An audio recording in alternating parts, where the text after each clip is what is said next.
Well, here we go. Wasting absolutely no time. Directly into our first match. How do you like that start? How do you like that start? No preamble, no intro. Just Hype Boys versus Shot CALALAS. Getting right into it.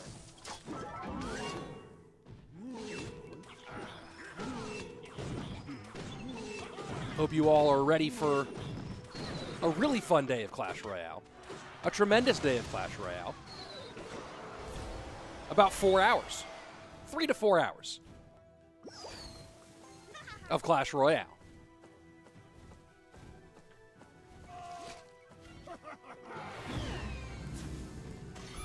And if you wanted to see Evo RGs, we are into it very quickly.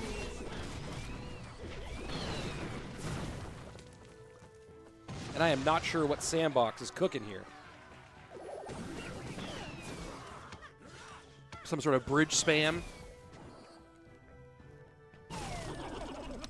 Drill, which some people call drill bridge spam, which I find interesting.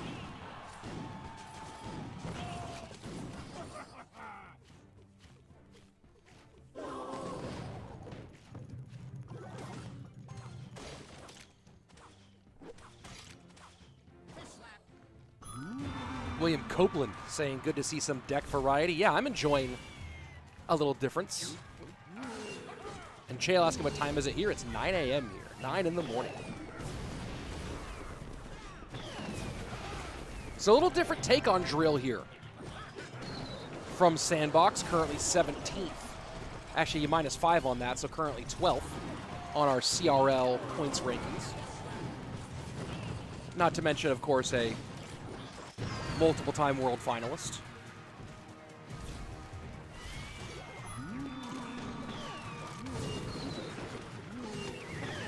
So, NATO, 2 buildings and a log. Right, and keep in mind the drill, while it does need to get some offensive pressure, obviously, it does function as a building for those key moments. But it does feel like there are a lot of tools to mitigate these Evo RGs. The question for Sandbox is, without like a Electro or Ice Spirit, is he going to be able to keep that up late in game? Vinicius saying, do you know that Hype Boy is a famous K-pop song? I did not. I don't know K-pop that well. I really only know about Blackpink and BTS. And I've listened to kind of a shocking amount of Blackpink because I had to work a job that involved them one time. And see, there you have it. Going drill. Then NATO's back to Evo RG. Log it back. Not having a spirit of some sort is such a problem in this matchup. Because you look at how much Sandbox has to spend just to stop an Evo RG, and then how little he has to contend with the classic one right after.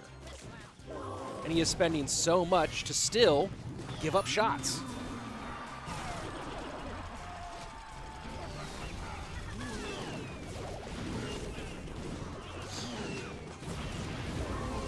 And here you go. Some good damage, though, from Sandbox, who's getting the true win condition of his deck, the Evo'd Firecracker, in gear finally. But this RG looks to be an absolute menace. Log to not back, and 2 shots, and then now another Royal Giant right behind it.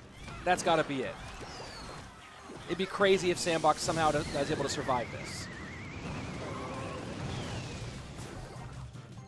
And it's not going to happen. GG, well played. Coco taking game number 1 without too much difficulty.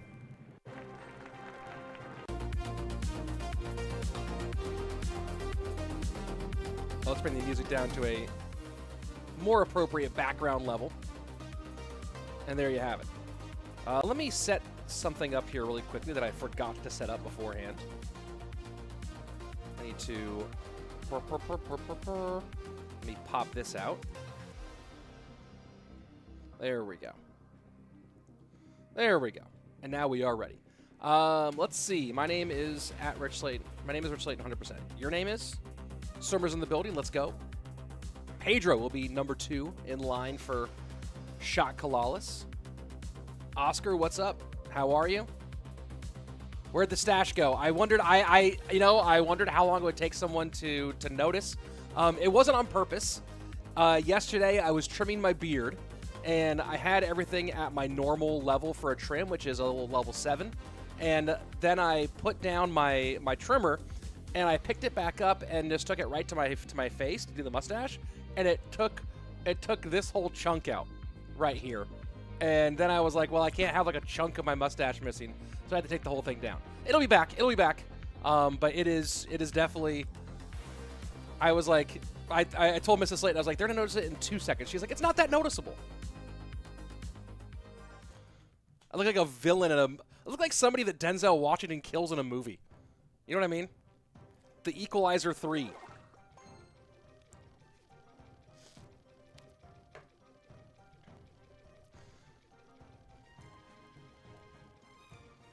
So here we go. Game number 2. Coco out to a good start. Sandy in the building.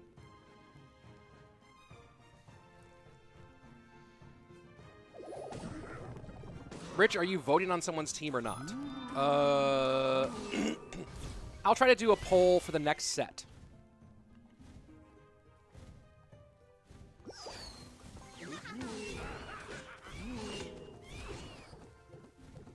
And Smurflay with a good point there about the lightning call out of Coco. And is Pedro just running back the same deck?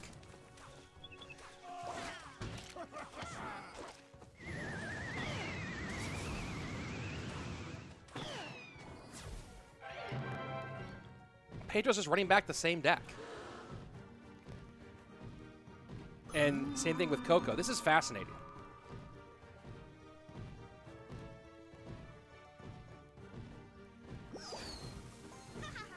I don't really understand.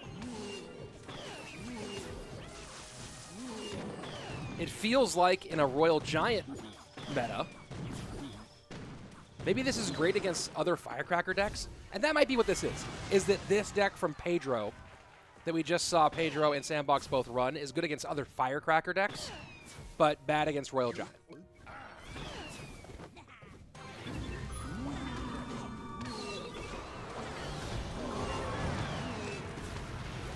He still gets 2, 3 shots here. 3 shots here.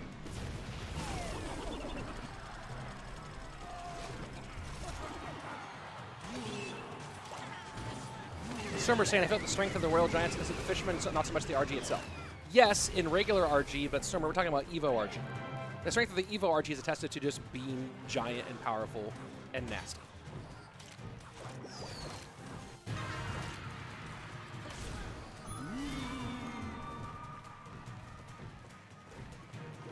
So far, though, Pedro does have a slight lead.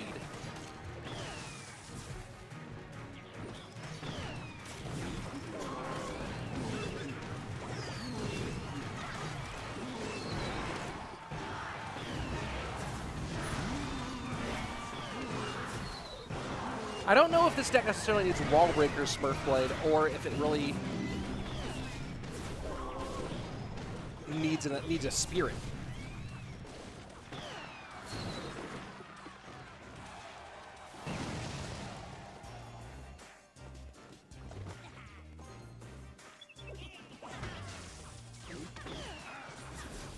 Good Goblin pickup on the left-hand side.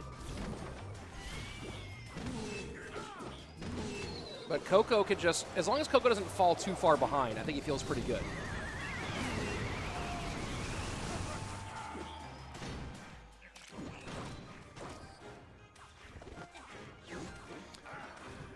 Hesham, what would you change about the format of CRL? Is CRL boring because of the format, or is it CRL boring because Mohamed Light wins everything and there's one super dominant person?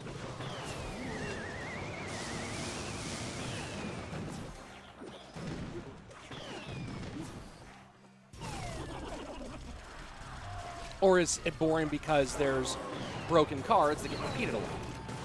right? Which has nothing to do with the format of CRL. It has something to do with the current state of the balances.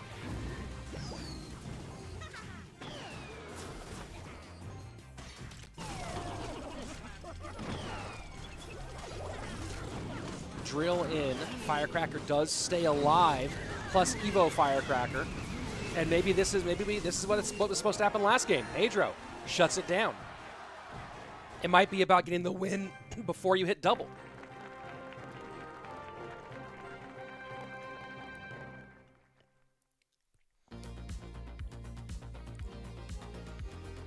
Let's see.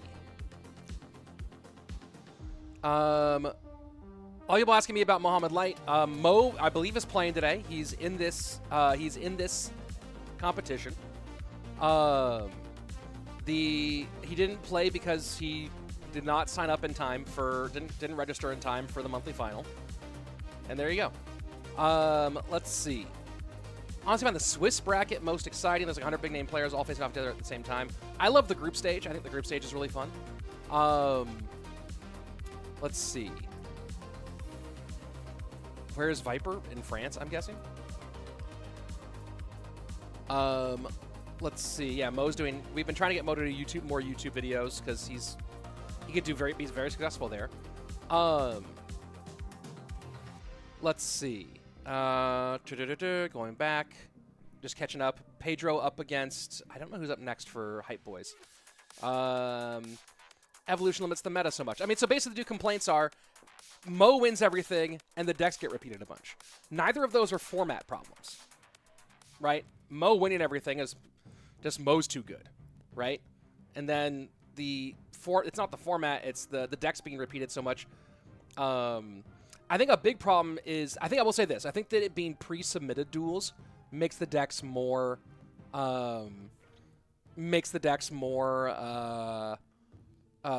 repetitive.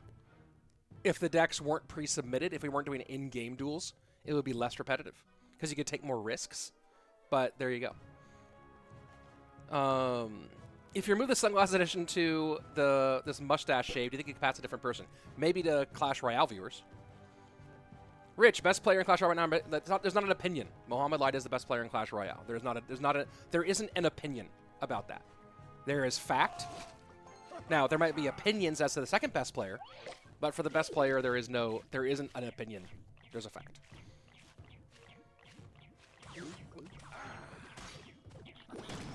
Omar saying I look 10 years younger without the mustache. Fascinating.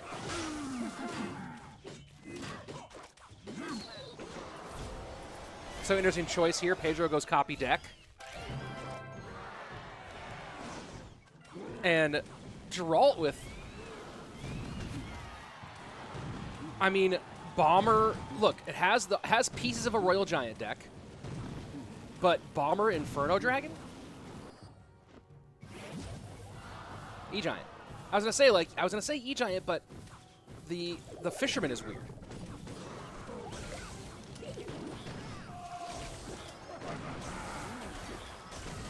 And Bomber, I guess, yeah, Bomber's only in E-Giant decks. It's just strange. That being said, Geralt is known as a beatdown player. And Viatube saying E-Giant Loon. Oh, if there's Loon in this, that's wild.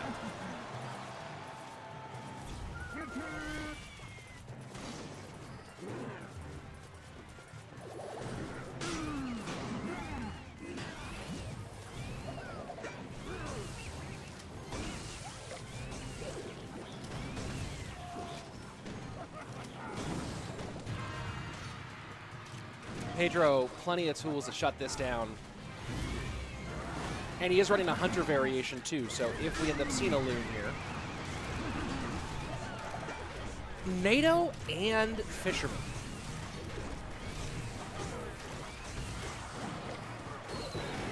All right, well, that's a choice that a person made.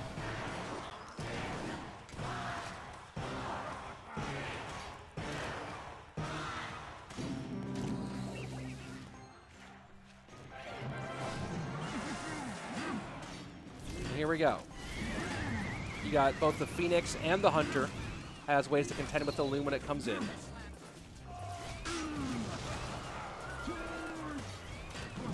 Marky saying a future uses this variation, but Smurfblade saying future uses Skeleton King, not Dark Prince.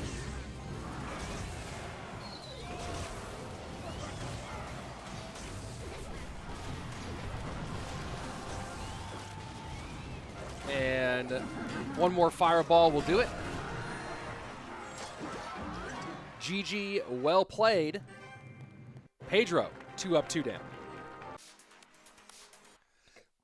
Someone's saying I look like Josh Gates from the... I'm going to look up Josh Gates right now from the Discovery Channel. And if I don't like how he looks, you're timed out.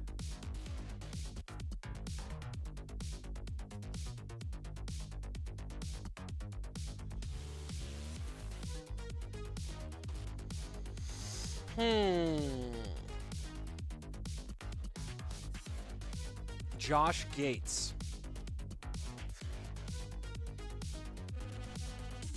I'm not sure. I have to evaluate this one.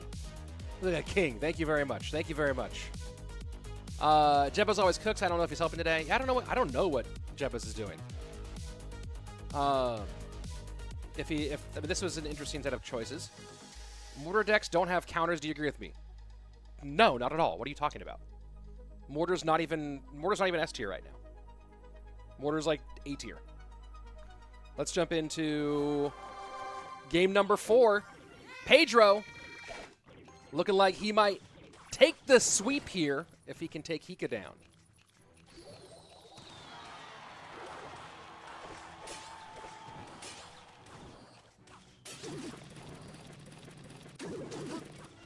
Hika's not as known of a personality on the western side of Clash Royale. Personal best in Legacy Ladder, 86-34. Does have some decent finishes in ranked.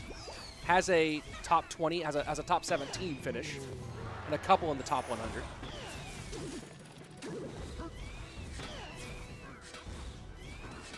But certainly capable. Has not done great in CRL yet,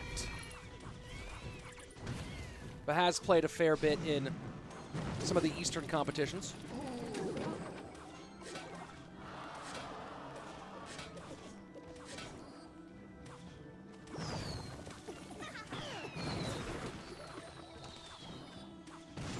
And this Loon might do it. Does it touch? E-Spirit does slow it down just enough.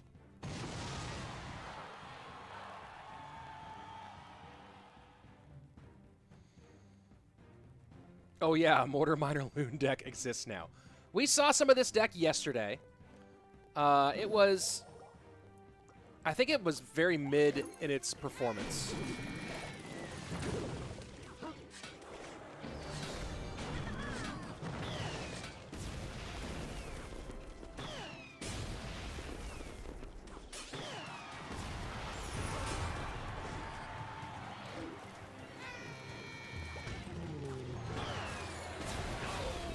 Wait, is someone out trying to argue?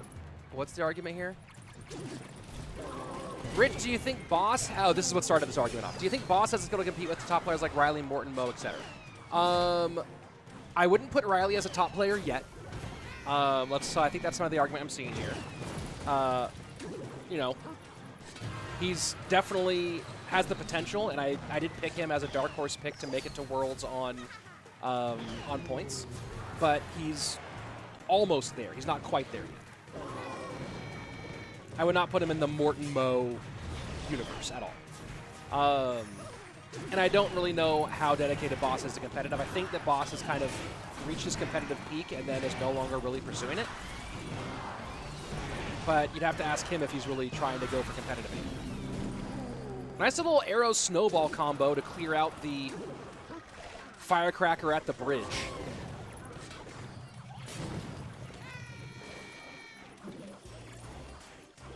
And the mortar high to pull over, but good control there by Hika not to let that mortar get loose and run rampant. He's done a good job of battling back here. Hika gotten it almost within 300. Gotten it? I think that was wrong. Oh, here we go. And this is exactly what Pedro wants. This is exactly what Pedro wants right here. Getting the Monk Loon push together. The prediction with the snowball onto the bats. Pedro gets it done. 1, 2, 3. How about that? That was great, great, great work from Pedro. Let me go ahead and queue up a little replay there at the end. And let me get that last little bit of replay for you. Here we go. Let's take a look. This was a great, great sequence. And you see this game starting to get a little bit close, but Hika just totally oversells here. Totally oversells there. And then Pedro reads it perfectly. Has the Monk down, gets the balloon behind it. The Monk is able to do all the reflecting that it needs. Arrows then come in, clean everything up. Snowball predicts the bats. Kaboom. I mean, that was a perfect sequence for Pedro. Absolutely perfect. That was great. Let's go back and look at that sequence one more time. And he just reads the overcommit, right? Look at all of it gets sent here. And the skellies at the bridge here? What's that even about? Pedro reads it. Balloon behind the Monk. Gets the reflection up. And that reflection, of course, helps get the bomb tower lower. Gets the firecracker off the board. Arrows the other firecracker. Get the bomb tower out. Balloon's not even in the range. Snowball maybe a half step early for the bats. Doesn't matter. Great prediction. That was nice. That was nice. All right, who wins set 2? Let me do a little poll here. Set 2. Hype Boys or SK CALALAS. Boom. There you go. Let's see.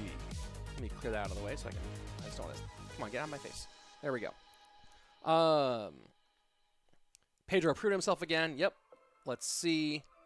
Let me go back here for a second. I'm even more so that the 3M deck exists with Evo Mortar. Oh, yeah, I think I saw that. RG overpowered now. Yes, for sure. All pros beat each other all the time. Doesn't mean one's better than the other. Yeah, it happens all the time. Especially on ladder. Let's see. What's the most overrated card for offense? Interesting question. Most overrated card for offense. You know what? This is going to be the most controversial thing I say today. It's going to be the most controversial thing I say. You ready for this? Hog Rider. Why? Because Hog Rider is perfectly balanced. And half the community screams that it's OP. That's why it's overrated. Because it's actually, like, Hog Rider is just about perfect. But everyone screams that it's OP, and that's why it's overrated. There you go. That or people think Mega Knight's an offensive card. All right, let's see. Here we go. Ruben line kicking off second set. Let's end that poll. Is Sparky a good card? It's kind of mediocre these days.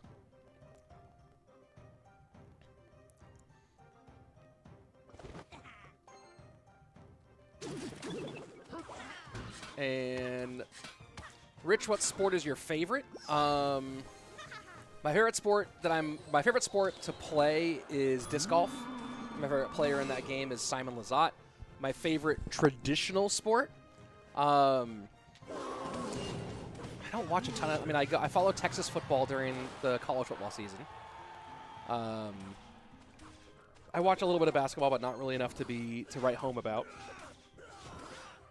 I don't watch a lot of traditional sports anymore. Who has the time?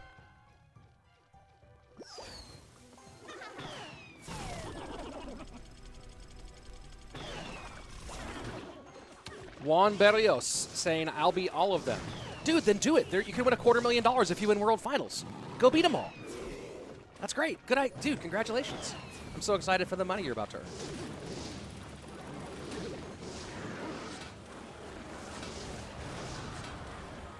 So one thing about Barbs is Barbs has led to this lava comeback.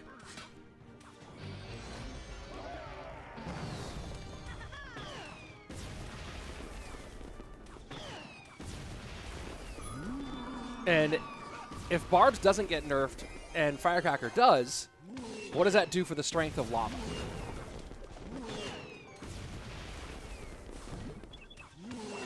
Hika tried to block Bridge to get Balloon out front. I get that.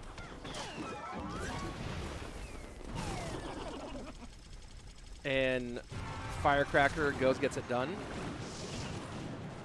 Thank you very much, Oscar. I do appreciate the support. Use code RICH in the Supercell shop. No matter what game you're playing, it's a good one.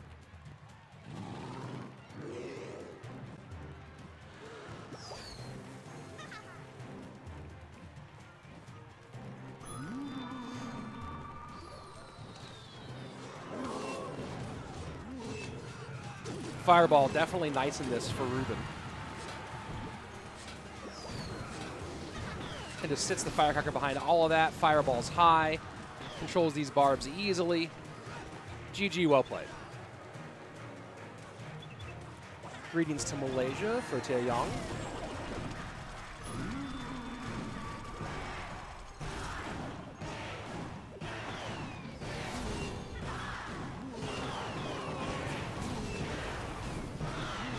GG, game number 1 goes for Ruben.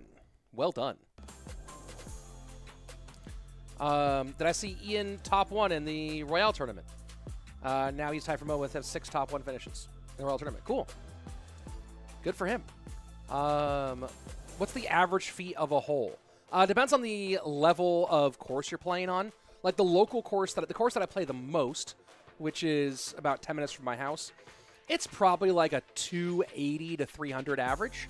There's another course I play a lot that's more like a 315 to 340 average. Just depends on the course. When you're playing like pro level courses, now it's like a 450 average. You're blowing your arm out the whole way. Thank you, Sam. I'm always happy to. I try to be as open and honest as possible.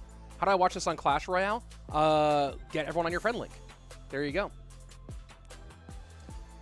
Why do people don't like Wizard but prefer Musketeer? Because Wizard costs 5 elixir, and Wizard does not hit that hard. But costing 5 elixir is a big problem. Morten is first in the world right now. In what? On what? And like in ranked? On what? Is Minor, Wallbreaker, and Magic are still playable in your opinion? The Remy Eli deck is still good. It's definitely still good. Oh, the guy is 20 because the Fort just needs gems. Whatever. Here we go. Ruben versus Clown, a.k.a. Kickash.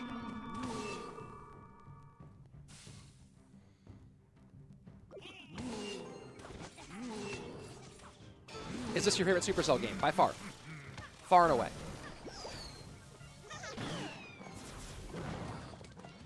Apparently, I have a new son, Elias44. Clean your room. Do your chores.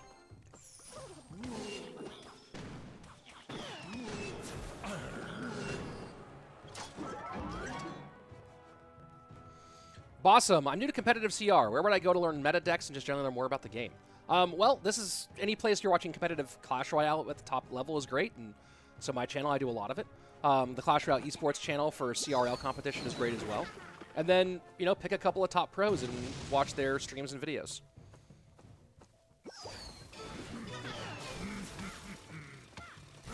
You are the biggest fan of Wayfarer style glass I've ever seen. Well, I'm definitely not wearing Oakley's. Not wearing like some wraparound, whatever, dude. I see a guy in Oakley's and I'm always like, I think I know your personality immediately.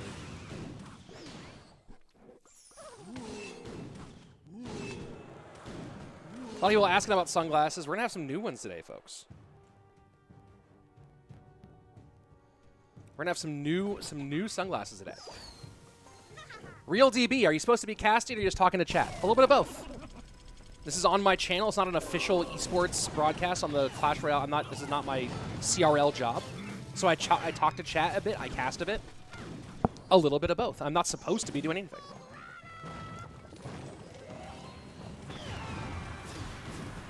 Give some context to the matches. Dial in heavy when it gets close. But on these streams on my own channel, I do talk to chat a whole lot more, rather than just cast.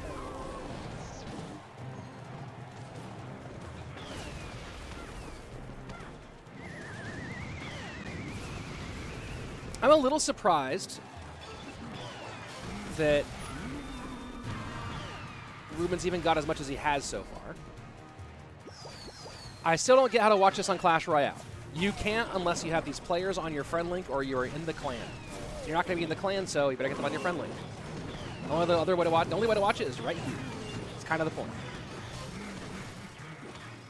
It's interesting this drill deck has suddenly, and I don't know, does anyone know if this drill deck belongs to someone in particular? Is this someone's go-to drill deck? Who's the inventor of this one?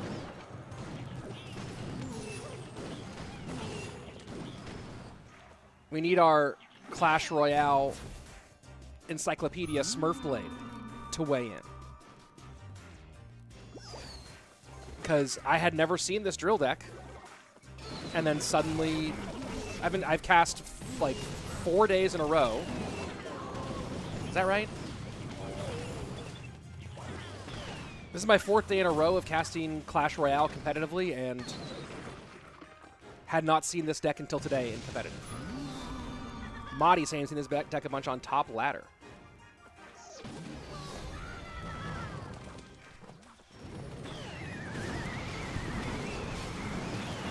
And that's actually nice for Ruben, because now he can just log the Evo Firecracker. Playing the Firecracker way back there against those hog pushes, not the move for Clown.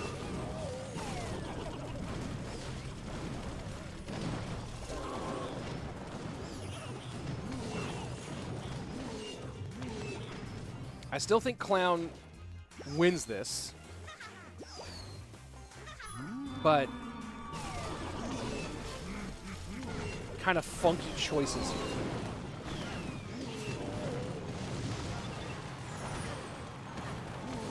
Man, the bridge spam elements of the Bandit and Ghost are real nasty. The drill cycle right now is really crazy. I think this is going to be interesting. Can Ruben get some more damage onto the... See, like, notice now that Clown's starting to NATO the Hog Rider into the middle rather than the King Tower. Right, a little worried about the potential King Tower damage there. I think Ruben might have misplayed that. Yep, GG. GG. Ruben almost made that work. Clown gets it done here in game number 1. Or in game number 2, I mean. I just reached Royal Champion today, and I couldn't play this much this season. I faced this drill deck at least 6 times a day alone. Yeah, I mean, I haven't played today. So, literally, I didn't see this deck at all yesterday or the day before, and suddenly it's everywhere. Fascinating. That's why the game's fun. What's the next card that you see evolved, Rich? Ice Golem. Show the sunglasses after this match. Yeah, that's the plan. Why no Mighty Might are building the Firecrackers? I don't know. Good point. Very good point. Is P.E.K.K.A viable? Not super viable right now. Let's see. This guy's asking for everyone's friend links. You have to know them, and they have to want to give you their friend link. So sorry, you're stuck watching here.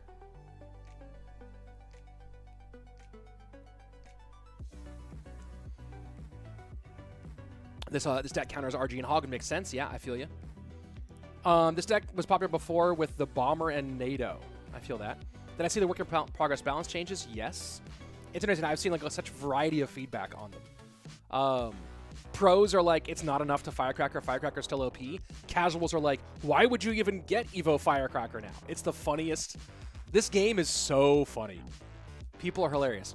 Are you always working from home today, Rich, or do you have a office as well? I have a home office. This is in one of our bedrooms, and I'm actually moving to a different room in the house fairly soon. Let's go ahead and jump into, I believe, game 3. Let's go.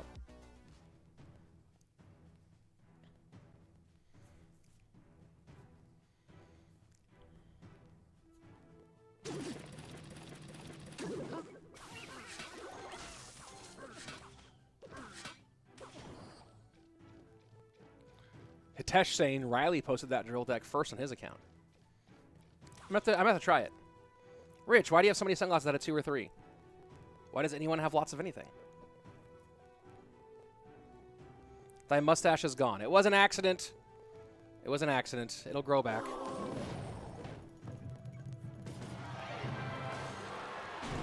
Last cycle RG for sub.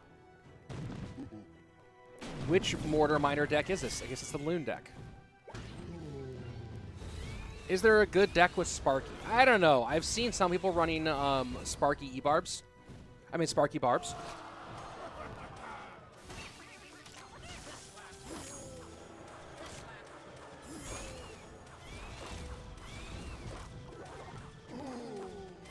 The hard part about this for Clown is you really think that between the Monk and the Mortar, he should have enough to stop the Royal Giant. But the Monk does not knock back Evo RG, because the Evo RG shots actually knock back the Monk, and the Mortar just isn't enough. For Clown, he really needs to stack. Look at this. See that. The Monk can't knock back the Evo RG.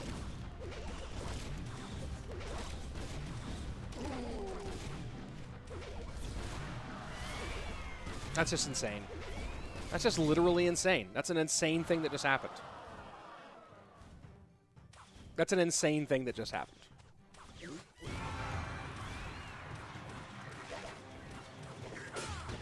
Mahdi, such a catastrophic accident. Yeah, it was. I had a small. I wouldn't call it a meltdown, but like my wife started laughing like crazy.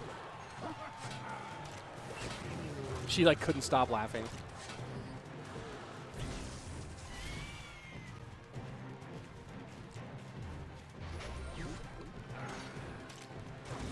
Evos will be good. I like the concept of Evos. Once they are better balanced and there's more of them to balance each other out, I think they'll be a net positive for the game in the long run. Having this limited number released at this time, just... Well, that was a game of Clash Royale, if I've ever seen one. And you know, I've seen some games of Clash Royale.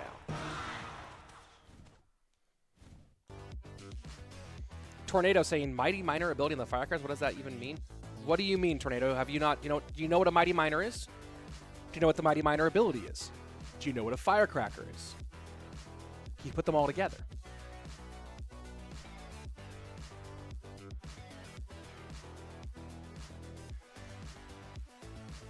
Let's see. Thank you, Jonathan. Do appreciate it. Glad to have you here. Planning to try out Vertical maybe this weekend. We'll see. My boy Sparky needs some love. I don't know. Maybe. Once a bunch comes out, they'll feel more balanced. Yeah, I think that's part of it. The limit of attainable shards is the problem for me. I missed the release in Yano Evos for me. Yeah, it's they are a little bit too paywalled. So there you go. So you're saying they give the Firecracker ability to change lanes? What? Will there be a 2v2 ladder? I think that ship sailed many years ago. Morten is first in ranked, is he? Let me go take a look real quick. Let me go take a look at the ranked leaderboard. Leaderboards. Nope, someone called African Cycle is currently first on ranked. So, not Morten.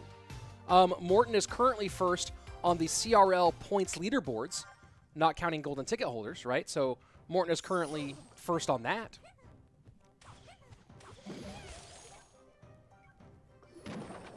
Mortar.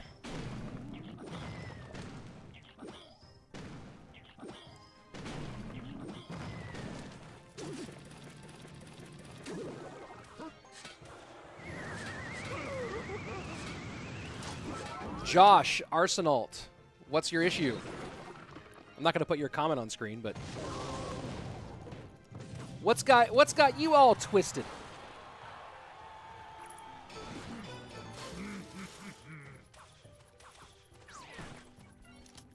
Interesting choice here from Coco to go essentially mortar bait.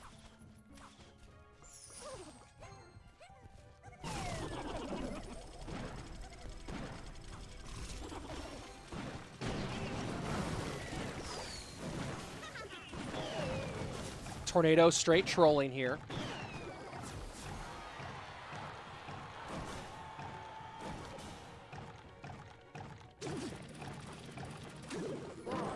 It's interesting how little we see Skeleton King right now.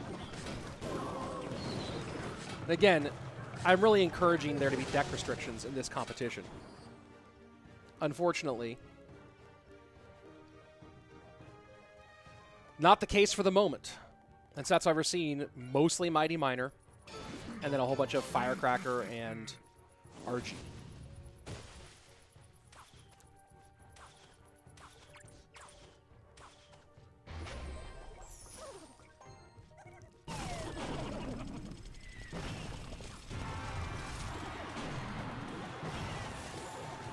NATO is going to be a nice play if Sub can get it predictably. But then you also have to time it out for when the drill pops.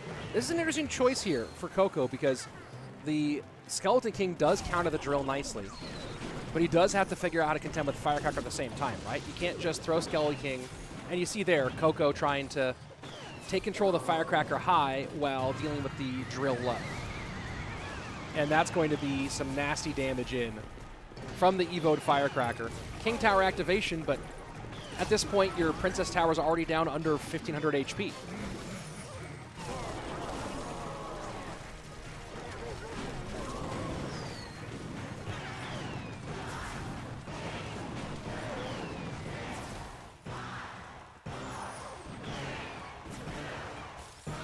And Sub has just blown this wide open.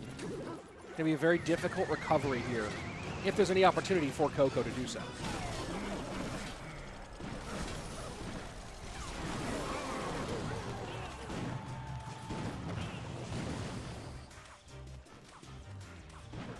Omar Ali pointing out, the only viable champion really is Mighty Miner. No one else has played. We've seen a tiny bit of Skeleton King, and we've seen some Golden Knight, but really only in dual mode, not very much in unrestricted modes. And obviously in dual mode, you can't play Mighty Miner every time.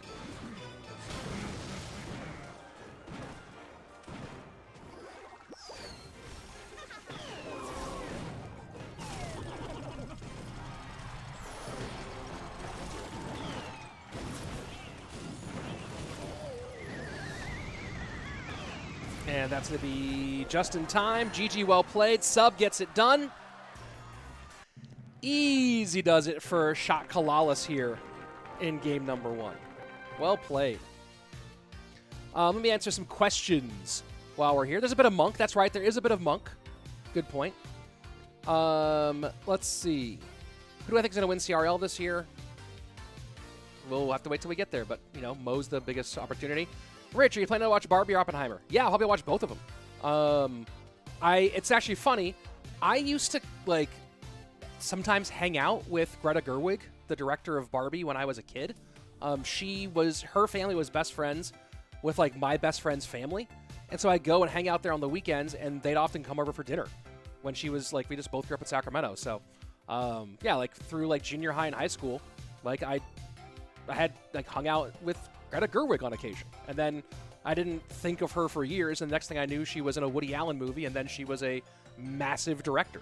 So, you know, good on Greta. That was pretty cool. Let's see. I think Sub is really good. Yes, that was pretty good. Oh, yes. So we're going to, over the next couple of days, I'm going to show some very cool new sunglasses. These ones, though, I'm really excited about this. Okay, so my favorite movies are pretty much all, like, 80s and 90s blockbusters, right? Indiana Jones, he fought Nazis with the whip, you know what I mean? Indy is my favorite superhero. Just the, whatchamacallit, and Ghostbusters, top for me of all time, right? Like, that era of blockbuster is huge for me. And so then Goodrich came out with these to celebrate the 30th anniversary of Jurassic Park, which, when I was in 3rd grade, Jurassic Park came out, and I desperately wanted to see the movie, but I was like too young to see it. And so my parents, the deal they made was if I could read the book, the Michael Crichton book, Jurassic Park, then I could go see the movie. So I read that book, and that book is not complicated for an adult, but for a kid, super complex. And I remember feeling like my brain hurting when I was, like, Chris Pratt the GOAT. No. I'm talking a OG Jurassic Park, not this Jurassic World nonsense, right? So I remember reading that book and like my brain hurting as a little kid, like trying to like really expand and understand it. And then I went and finally saw Jurassic Park, and it was the coolest thing ever. So yeah, they got some really sweet Jurassic Park edition, like 30th anniversary sunglasses, which is really cool. And these ones are just fresh. Let me get my hand behind them so that they actually will. There you go. Boom. Look at those. Aren't those so cool? And these ones are called the, what are they called? Where's the little name on them? I get these sunglasses out of the way. I can't see them with the light. You know what? It's on the box. T-Rex in the rear view, which is one of the most famous scenes overall. By the way, here's our format. It's the same format as last season. There's a league phase, playoffs, BO5 bracket in the end, and then 15K on the line. Boom. So here we go. These are wild. These are so different. So yeah, I'll be showing off a few new pairs today because I'm really pumped. Oh, and one of the things cool too is they always like have a little information card inside, and the information card, it's like a little eyewear protection like maintenance guide. For this one, the protection guide comes in the shape of the shaving cream can from the first movie, the very famous shaving cream can. So yeah, boom. Pretty cool. I'm pretty pumped about them. Let's see. Where'd your mustache go? I had a shaving accident. Let's see. Nice glass. Oh, Rich, Marvel, what do you see? Marvel, for in general, but DC has certain better pieces. I have a bunch of comic stuff up there. You can probably see. Anyone know what the 21 challenge is? There's been none. There has not been one announced. I like Oakley's. You're a crazy person. Oakley's are. How much are the on Gooders? 50% still? Yes, 15% off. If you use code RICH, you can use code RICH on Gooders and get 15% off. I forgot about that. There's a link in the description below. You can do that too. Let's go jump into our second match of the day. The stacked PUIGINSS up against Strangers TIKIS. The roster for Strangers: EGW, Adrian Piedra, Pandora, Rainbow, and Will. And then on the other side of things, for PUIGINSS, Mohammed Light, Lucas, Mugi, Greco, and Vitor.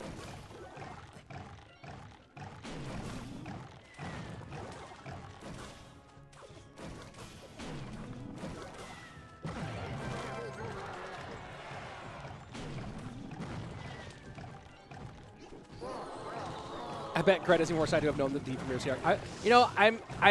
If I met Greta Gerwig today, I'm not sure she would recognize me. And I was like, if I was like, hey, we used to hang out at Isaac's house, she'd be like, oh yeah, she'd remember me after I mentioned it. But I haven't seen her since we were like probably 15, maybe 16.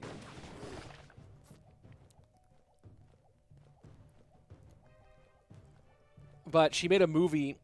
What was the Bird? Greta Gerwig. What was the movie called? Greta Gerwig. Lady Bird. She made Lady Bird. And Lady Bird is basically like, that movie was so exactly what high school was like for me in Sacramento. It was crazy. Like there were so many little inside jokes that were inside you grew up in Sacramento when I grew up jokes. Which CRL team had the best jerseys? Hard question.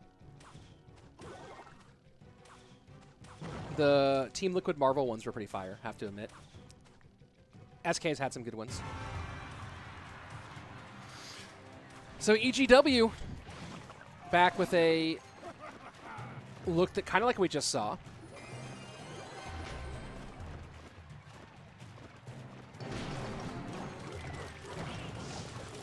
The big difference is here, rather than Coco's variant that ran Poison Snowball, this one runs Arrow's Skelly Drags.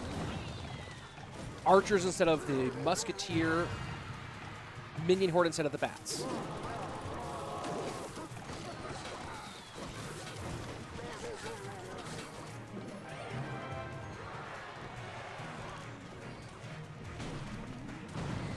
And it's so unfortunate for EGW to be up against Lucas running an Arrows Skelly King variation of Royal Giant.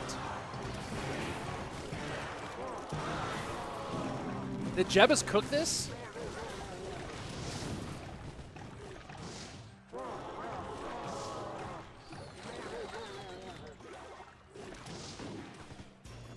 Did Jebus cook this?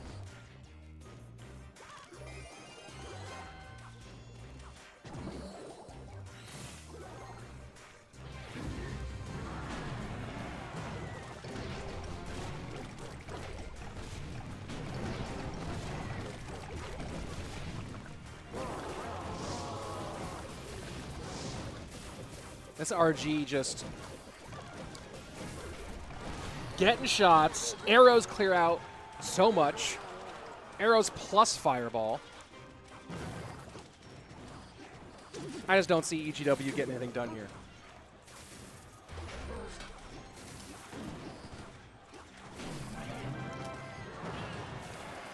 This is just filthy. This is just filthy.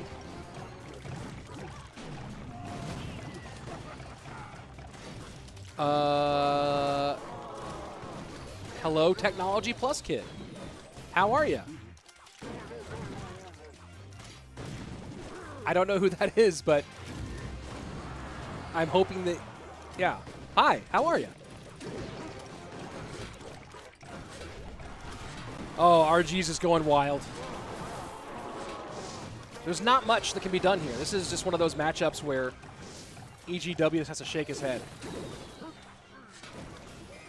You got caught. You got caught.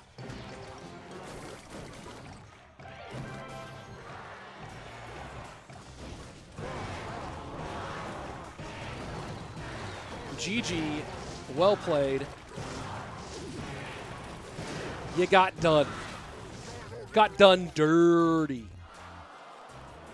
Got done dirty.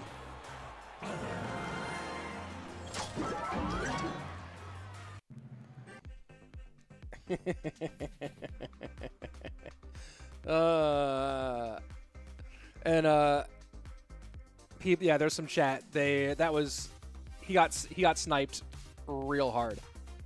Real hard. EGW got sniped. Did SK Gaming play Rich or not? They did not play yet. Here's today's schedule. We are currently on PUIGINSS versus Strangers. SK is next against Team Queso. And then Chivas versus Tribe Gaming. So there you go. Such an evil laugh. Thank you, Mark. Yeah, shout out to anybody at Newman. Hey there, Technology Plus Kid. How are you? Does Moogie have a creator code? I have no idea, dude. Ask him. Why don't you use my creator code? Huh? How many pairs of sunglasses do you own? Probably 30 to 40, I'm guessing. Something like that.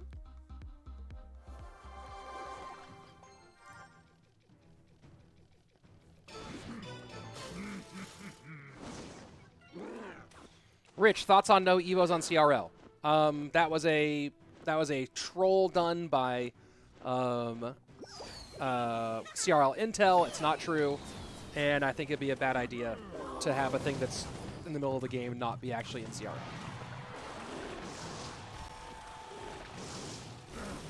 If Evos are in the game, they have to be in CRL.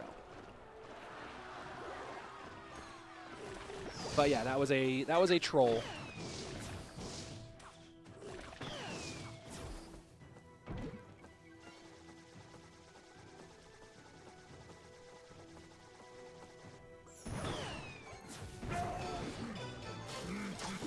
Well, let's just keep playing this game then. That's a fun game. How many sunglasses have you lost? Not that many. Evos are allowed in CRL. They are not banned. It was a troll. It was a troll post by a Twitter personality.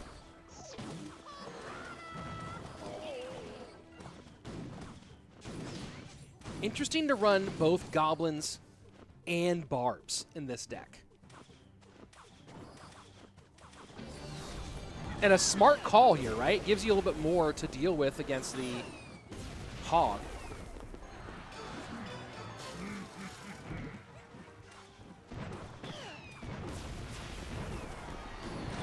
And this team, look, this team has to try to figure out something. You can't just come in and go totally regular against PUIGINSS and expect to win, right? So Stranger's doing the right thing. They're trying to take risks. It's so much harder in pre-submitted duels and in-game duels than it is in just like regular duels. Man, 2 hog shots here. Will has to go into this lane. He will. There we go. Inferno gets onto the Lava Hound. Arrows will take out the Firecracker. Flying Machine gets on tower. This is pretty big right now, and it's outside of the Inferno tower range. I don't think that Will wins this one, but he certainly did make this a little bit closer. Another snipe, I think so. Although I think the counter snipe was attempted here. And now Will trying to full send in. But this won't get there in time. There's just no way. GG. Well played. Well tried. And I guess Sandbox is coaching for PUIGINSS today, which is fascinating in this matchup. Is that right? Yeah, the analysts just really having some fun with these ones. Game over. Serial Intel's been trolling a little bit too much lately. Yeah, maybe. Look, they might be turning into a meme account, but like straddling the line is confusing. That was pretty wild. Let's see. What do I think Ice Golem Evo looks like? Interesting question. I think that maybe it hits harder. Maybe when Ice Golem dies, it drops a freeze. Right? Ice Golem Evo is a walking freeze. That's kind of cool. I kind of dig that idea.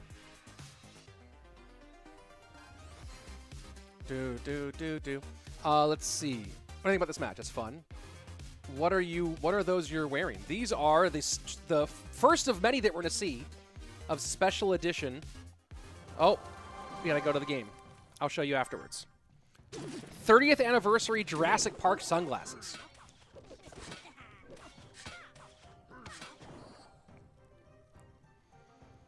Rich, is Mohamed Light going to play or not?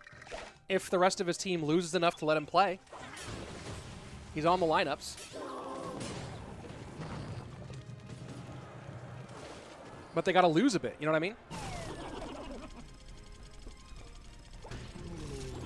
If they don't lose, he don't play.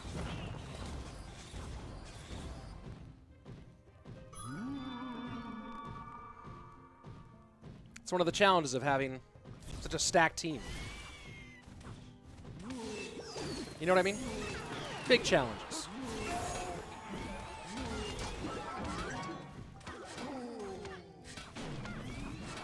That's a nice little activation there on the side of Pandora.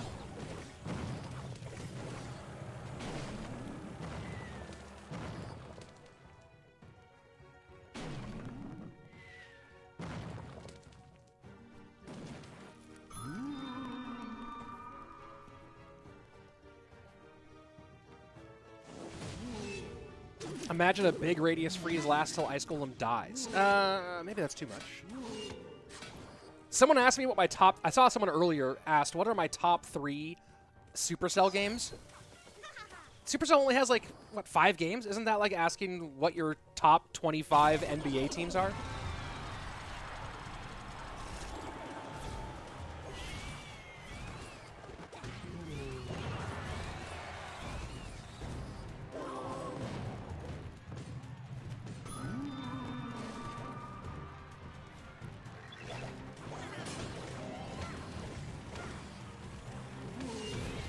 Inferno Tower just holding position in the middle very nicely.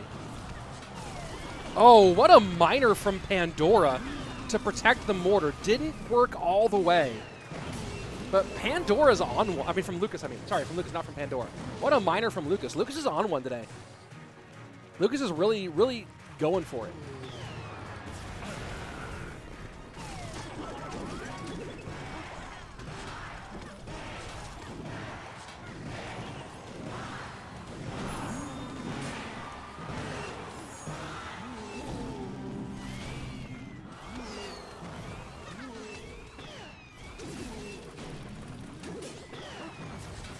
And this time, Skelly's not able to protect. And this is going to be, does the mortar connect here? The mortar does. That's a big shot for Lucas. Takes the lead back, 2005 to 2021.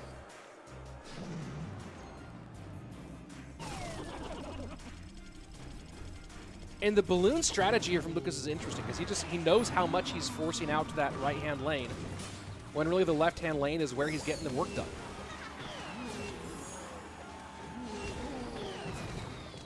And that's going to be force out the NATO here as well. Now Lucas going to set up.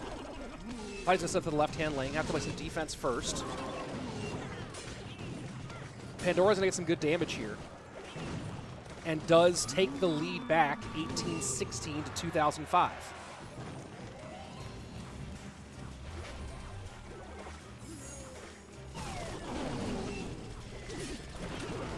And you see the snowball miner play forced out to deal with the ghost on the left-hand side. Early arrows from Lucas onto the left-hand lane.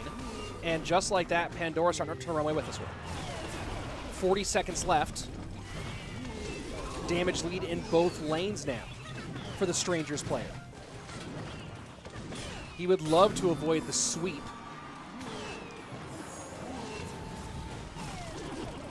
This Saloon not going to be able to get in deep enough, I don't believe. Inferno Tower just a little bit too healthy right now. Arrows, and then the damage on the right-hand line as well. Lucas in the lead, 15 seconds left, 12:29 to 14:31 on both towers. Drill plus Firecracker on the right-hand lane. NATO tries to pull stuff away from the drill. Timing for Lucas of Spells is off. 8-10. Can the arrows do enough? They cannot. And Pandora will get the win by very, very little, by 161. Pandora with the win by just 161. Very tight game. And I want to go to the replay here early on. Oh, that's the... Did I pull a replay from the end of there? I don't remember pulling this replay. That's weird. I guess I did hit the replay button for the end. So there's the finish. You see the NATO, and just the sequencing not quite there for Lucas to defend that tower. But I thought I pulled one from earlier. Let me double check that. Yes, here we go. So this should be the King Tower activation earlier. And this is a nice one, right? Because Lucas is not throwing the loon out yet because he knows. Boom. And that was just Pandora taking advantage of the monk.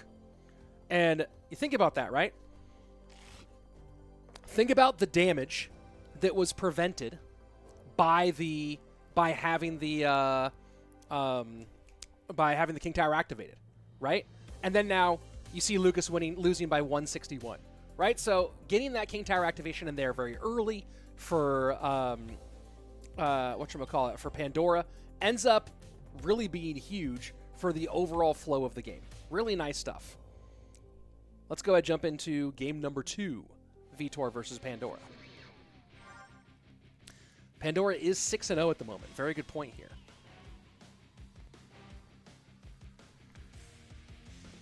Very good point. I forgot about that.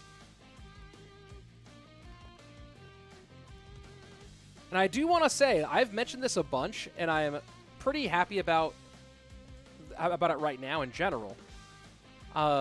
It's fun having different music, and I really wish that a customizable unlockable was having different music, right? Like if you could make it so that you'd have random, like you could unlock different music, maybe in the Pass Royale or through challenges, things like that. It would be cool to have more music variations.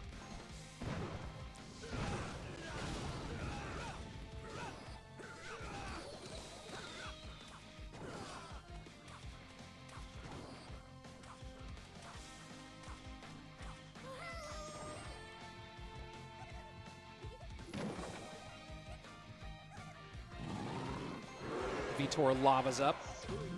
Immediate pigs opposite lane. We have not seen a lot of pigs.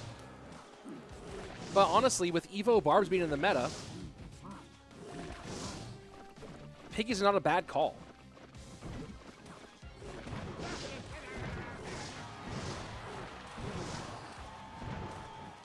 Rodney Concha saying, nah, music is fine. I don't know. I mean, to each his own. I'd love to have a wider variety of music in game. Apex Legends does that. It's one of the unlockables you can get is different theme music. That's really nice. Oh boy. Oh boy. Oh no. Pandora getting chewed up by Vitor, but now doubling down the opposite direction. That was easy fireball. Here comes the heal spirit. Will it be able to do anything though? And look at the patience of Vitor. Wow. Recognizing that it's better to, he didn't have a way to kill all that. So keep that Evo, or keep that heal spirit away from the Evo barbs. Smart call there by Vitor.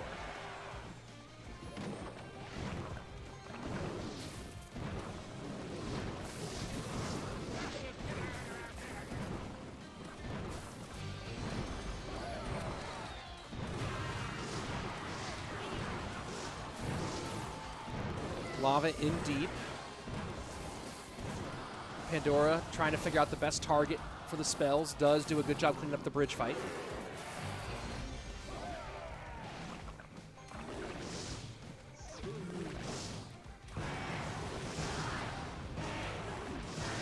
That's a good push from Pandora. He's going to get good damage in both lanes. He's definitely made this into a fight again. He has to really ignore the Skelly Dragons and focus on this left-hand lane where the real danger is, but he's going to give up a ton of damage on the right-hand side. The dual lane pressure from both these decks is actually insane. Does he stop this? Oh no, Fire Spirit goes down, and that's a good game. Vitor sews up set number 1 for PUIGINSS.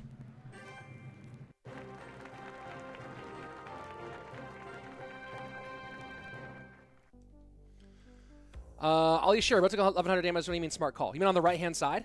Like when he ignored the Skelly Drags to try to save his tower, the one that died? Is that what you're talking about? With lava, you have to take damage sometimes. Yeah, that's just the way it works. Did Ian ever compete in competitive? Yes, Ian, in fact, is on one of the teams that we will see later today. We'll see if he plays. He played yesterday. Each arena should have a different soundtrack or remix of the normal battle theme. Maybe. But yeah, I'd like to have more music variety. It'd be fun. Play some Indian music. Just like right now, just play some. I don't have the instruments for it. All caught up here. Where is mom? You need your mom. Did you get hurt? Did you have a boo-boo? Do you have a boo-boo? Let's see. Can I be on the big screen? No, Remix, you cannot be on the big screen. First set for PUIGINSS. Lineup second set is Mugi, Greco, Vitor. So, not in the lineup for set number 2 for Mohamed Light. Who's your favorite underdog CR player? Oh, that's a good question. Let me think about that. Do you remember after the update you can place troops on King Tower? What? Let's see. We have to get aggressive against lava, otherwise we dead. Yeah, I feel you. You met Momo? Oh, did you? Will Rainbow Pandora the lineup for Strangers? Why Supercell stop releasing new cards? They will. They just slow down their development schedule dramatically. Vitor, the only one that's actually smiling at that shot. Yeah, Vitor's a smiling guy. The guy who's casting sounds like Rich Layton. Yeah, I know. It was a beard trimming error. It'll grow back. It'll grow back. One of these days.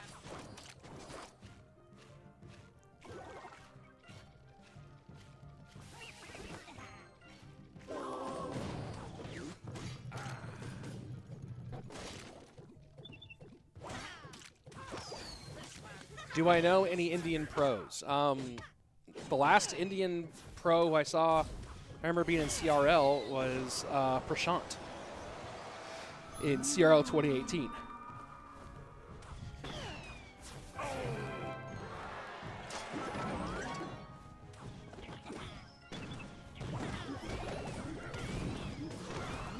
So let's see how Will fares with this deck against Royal Giant, right? We've seen this nice little RG, or this deck against the Hog do nicely. We've seen it win once against RG and lose once against RG. Why there is no girl player in matches? I don't know. That's a good question.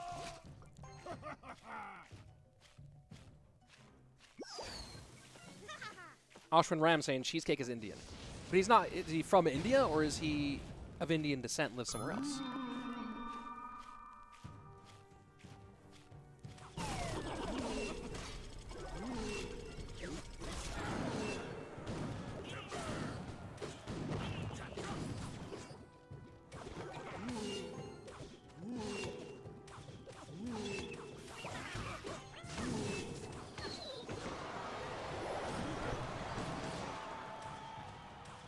And cheeky little bar barrel just to force out the log.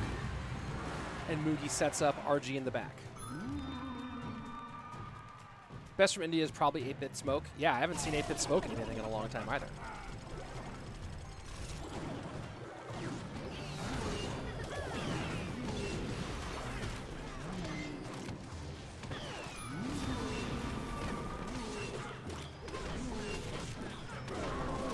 And this is smart defense against the first RG. The question is, what does Will have for the second that's all raged up? Barb barrel in, skeletons behind. That's going to be a couple of really nice shots there. 1875, just like that, Mugi out to the lead.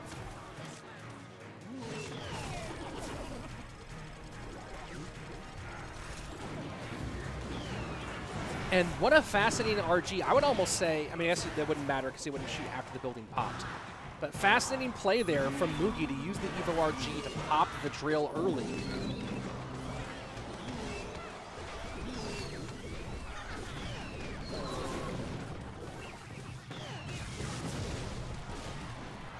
That's so dirty. That's so dirty.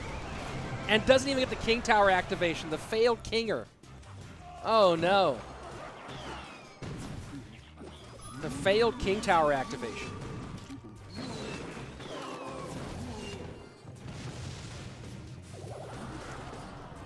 Well, that's a rough one there for Will.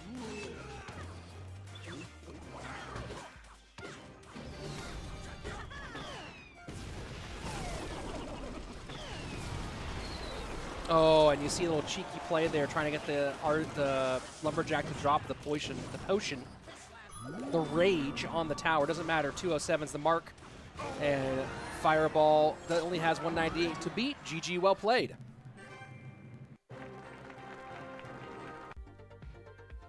There we go. Firecracker's sight range is way too long. Interesting.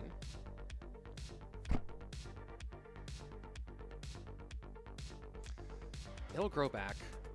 Just was so, like, the moment it happened too, I was like, oh no! Like, I saw it and I was like, what just happened? Mini meltdown. Mini meltdown, I'll say. Let's see. This team seems impossible to beat? Yeah, they're pretty good. Where are the OG teams, Rich? What do you mean, chaotic?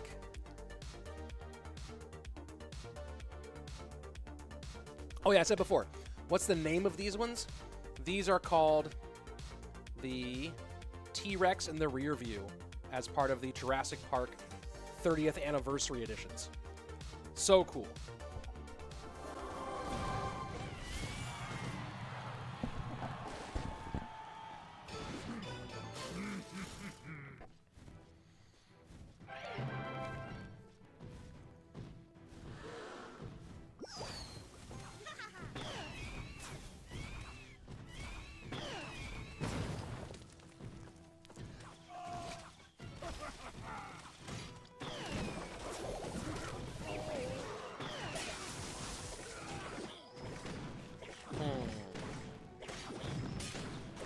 Royal Giant versus Firecracker, you say? I, for one, am shocked.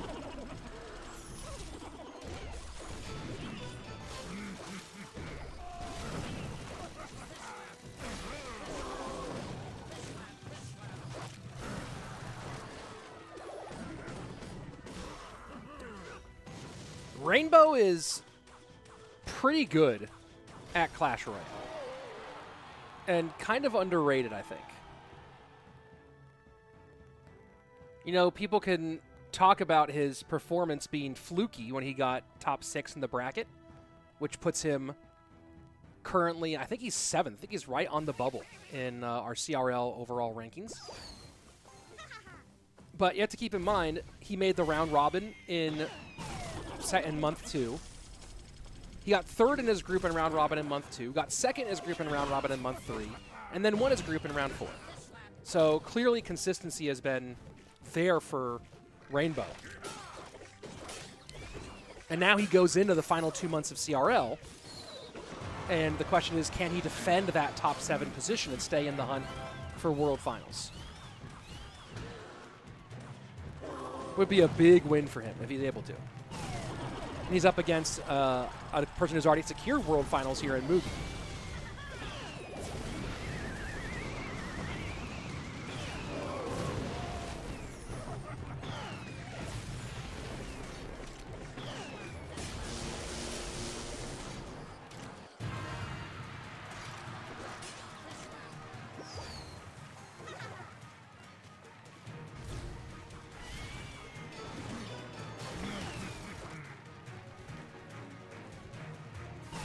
And a little leakage here out of Rainbow, trying to time everything correctly.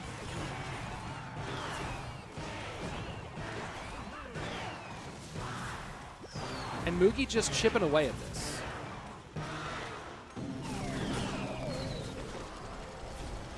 I think chat might be bugged, because chat seems to have frozen. 2 days in a row that chat's bugged like this. There we go. Now it's working.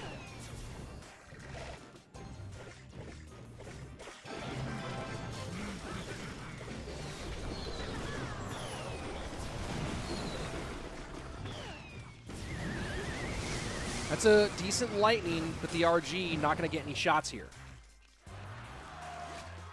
Rainbow has to figure out some way to get a real breakthrough. Triple Elixir will have a big spot for it.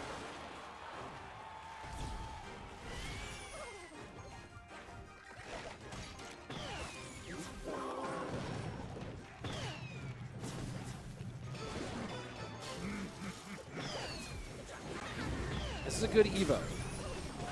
Fisherman now is right there, and the guards don't block the Mighty Miner. Is Lightning there to clear that out? RG should get one, except for the NATO. Pulls it back. Perfect sequencing by Mugi. Just perfect.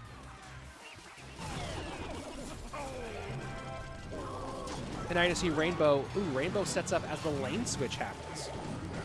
Fascinating choice to go with the lane switch out of Mugi. But that Firecracker just completely changed the whole thing. The right side was the strong side. Here we go. Evo to RG push to the right-hand lane. Almost to Lightning for Rainbow.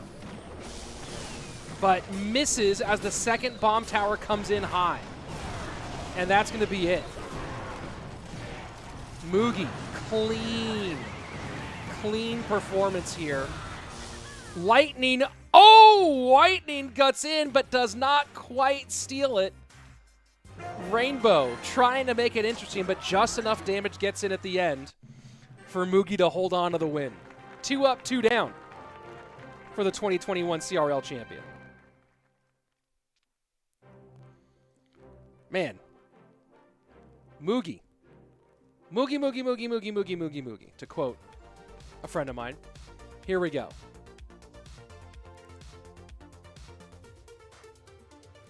I thought for a second that the damage wouldn't be enough. I think Mugi gets so this Lightning here for the Firecracker. If he gets on the bomb towers, that's GG. He goes for the Firecracker, gets the tower damage. Now right here, yeah, I thought for a second there wasn't going to be enough, but then it was. Didn't do the math fast enough. GG. Well played. Let's see if Mugi can make it 3 in a row, or will Pandora continue to be gangster?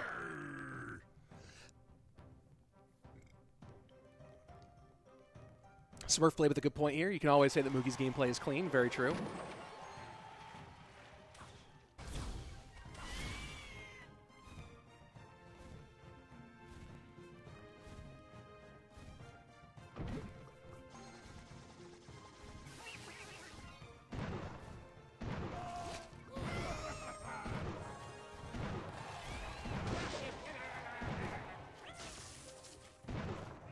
Weird question, says Smurfblade, but do you think Skull Diva would be stronger if the meta wasn't already so Goblin heavy? They're still generally so easy to control because they die to everything.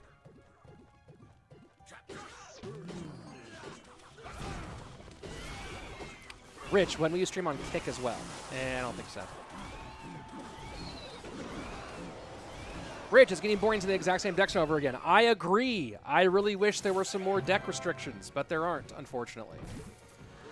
But I am enjoying seeing this Piggy's deck now popping up twice.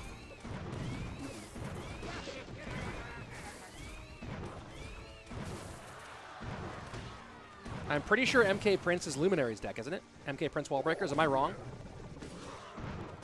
I'm pretty sure that's Luminary, but if I'm wrong, let me know.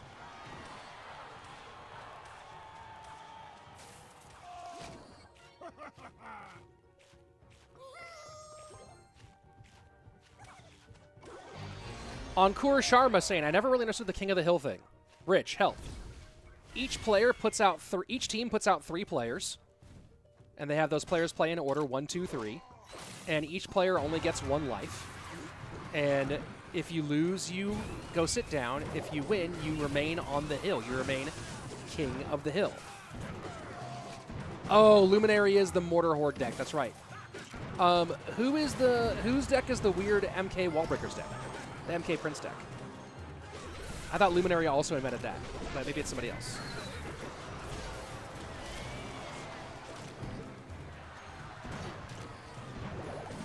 So yes, King of the Hill. Each team puts out 3 players. Each player has 1 life.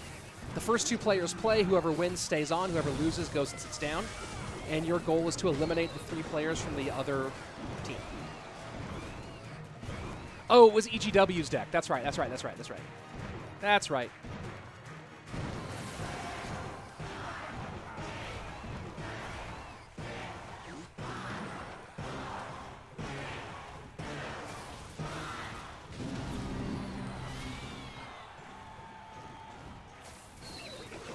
Well, this looks like it's going to be a nice little Mugi 1, 2, 3. So knockouts, basically. Yes.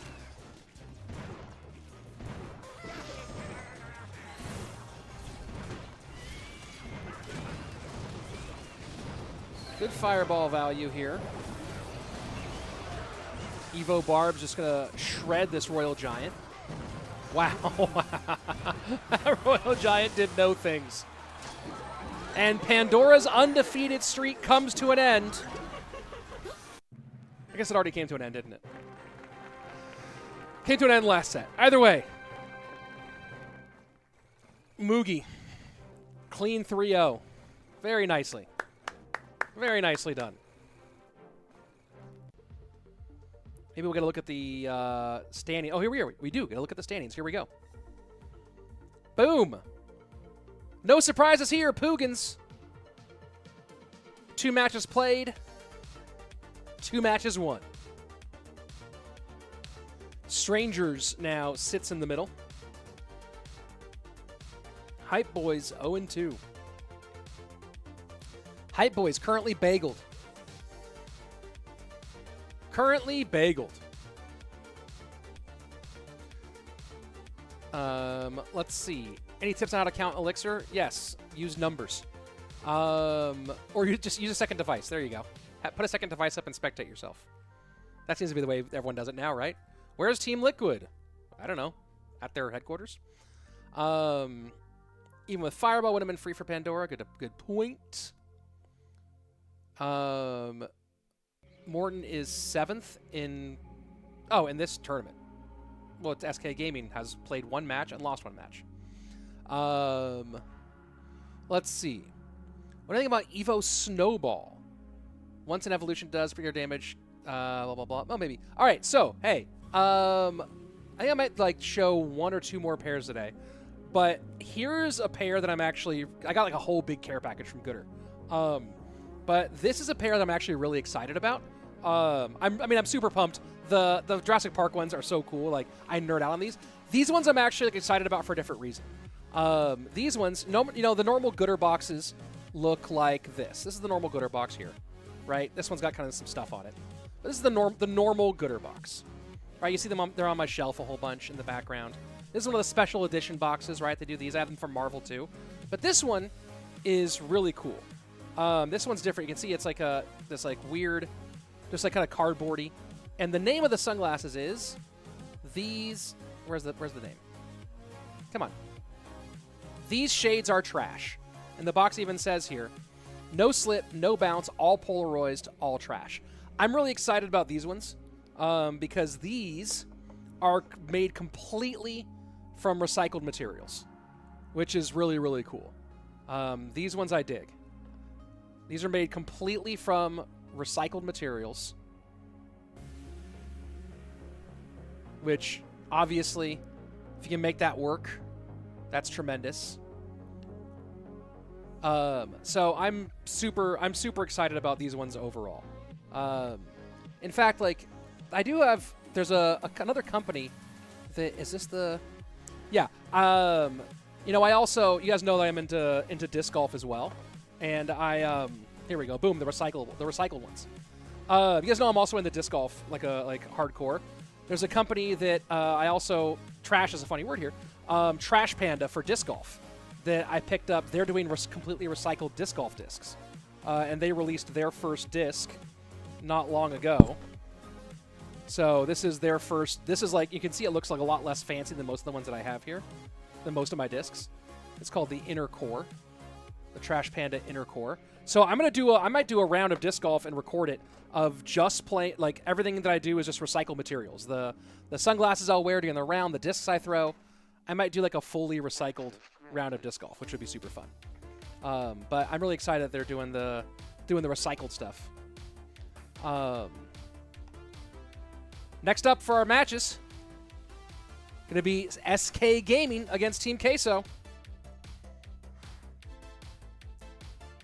SK Gaming versus Team Queso coming up here in just 1 second. SK Gaming with Morten, Faust, xopxsam, and Sosaa, and technically julesy, but julesy's more doing he's like a coach player rather than a player. Team Queso, Surgical Goblin, Keef, DarkAngel, Lord Seb, and Bale. So there you go. There's the squads that time for this one. And first game is going to be Sam, Morten, Faust, and then Keef, Surgical, DarkAngel for SK Gaming and Team Queso respectively. And it's going to be Sam versus Keef kicking things off. Here we go. Do ladder and third-party events give points for CRL leaderboard? Nope, they have nothing to do with CRL. Ladder ranked lets you qualify for the top 1,000 ranked qualify for the whatchamacallit, for the Swiss bracket, but there's no points. Rich, where do you get those glasses? Is it only online? The link's in the description, actually a little bit of everything. You can use code RICH to get 15% off. There are some stores that carry them. They're mostly in like running stores because they're originally a running sunglasses brand. But you can also get them online and use code RICH for 15% off.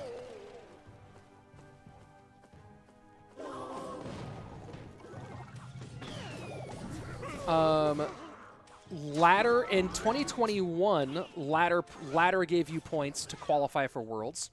And then in 2022, there were no points. There were just golden tickets from third-party events. This year, we are back to CRL as only native events, not third-party events. And there are no points for ladder. Ladder just qualifies you to Swiss.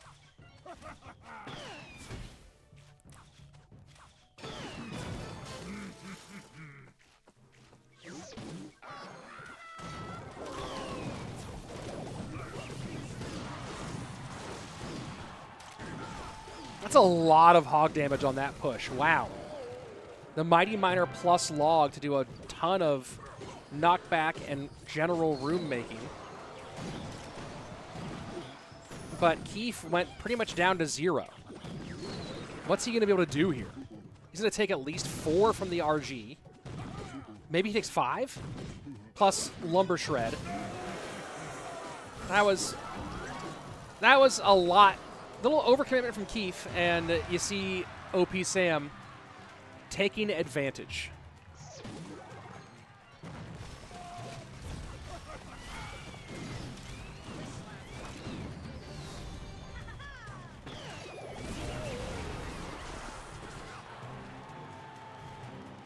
Do I have any Supercell plushies? Yeah.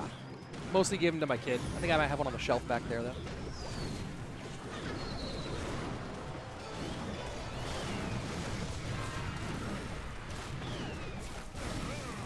And just big RG in the pocket. Keef got a lot of damage, but as I say often, at what cost? Rich, which team is Muhammad Light in? PUIGINSS, they already played. All the rosters are in the description for this video.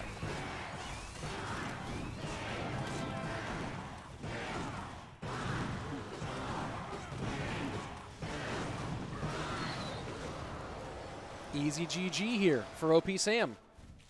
No difficulties there. Let's see. Morten loss incoming. Yeah. You think so? What happened to Kuchiku? Just seemed to disappear. I don't know what Kuchiku's doing these days. Thoughts on balance changes? Firecracker definitely needs a nerf. The Evo Firecracker needs a nerf dramatically. We'll see if this is enough. Jojo Plays, please shout out. No. I will not shout you out, Jojo Plays. You are a king. Thank you. Is Molite going to play later? His team already played and won. Let's see. When is the deadline for top 1,000 for CRL? It's the end of the ranked season. Like Path of Legends top 1,000 is what qualifies you for the next CRL. That's how that works. Rich, what is the meta deck? It's been a while. You're seeing a lot of them in the competition today. Watch this stream and you will see all the meta decks right now. Do I think TRL 21 Challenge will return? Probably. I don't know. Sandy pointed out rosters, lineups, and all other important information is in the description. Yep, you're right. Favorite game of all time? Good question. CR is on my list. I don't know like if I have a specific favorite. CR is definitely on my list. I loved World of Warcraft before too many expansions came out. I played a lot of WoW during Vanilla through Burning Crusade. Played a ton of Diablo 2 back in the day. A lot of Apex. A lot of Apex for sure. Hey, how are you, brother? I'm doing well. Good to see you. Next up, it's going to be Surgical Goblin. Here we go. Surge versus xopxsam. Let's do it. What's my favorite game mode? Mega Draft. Hey, thank you, Sandy, so much. I really appreciate every time you come in a mod. It's really tremendous. Mwah.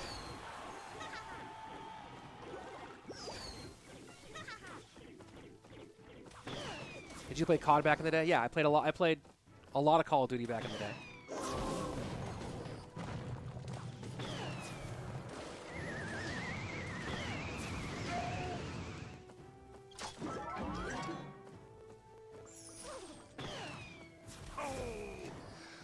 And little King Tower activations both directions. Thank you, May May. I do appreciate all the love. I'm glad that I'm able to provide you with so much fun and entertainment. And I hope you keep on coming back.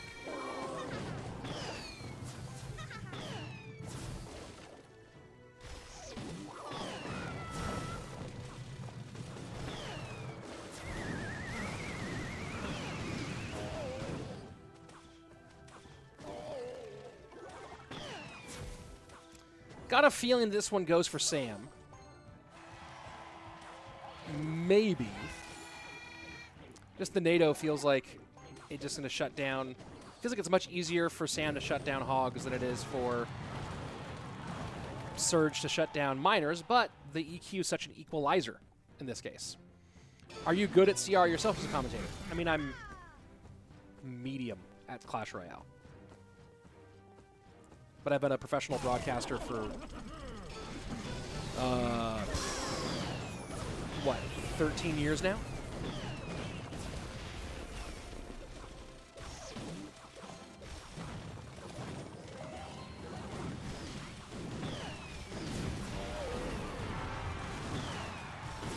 Good damage here. Oh, the crosswise damage from the Evo Firecracker is huge. Opens up a massive lead for Surgical Goblin. And that was rough. Rough. What did you cast before CR?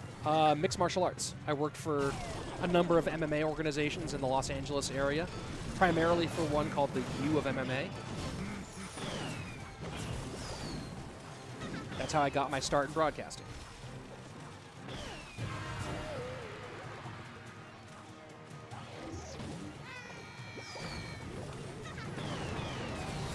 Oh boy, this is all going bad here for Sam. The Inferno Tower being fodder for the Evo Firecracker was so massive, and now it's just getting worse and worse for Sam.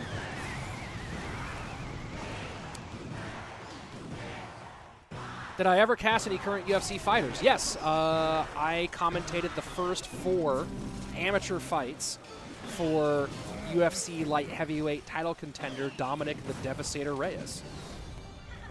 I actually still have his OG shirt from when he was still an amateur fighter.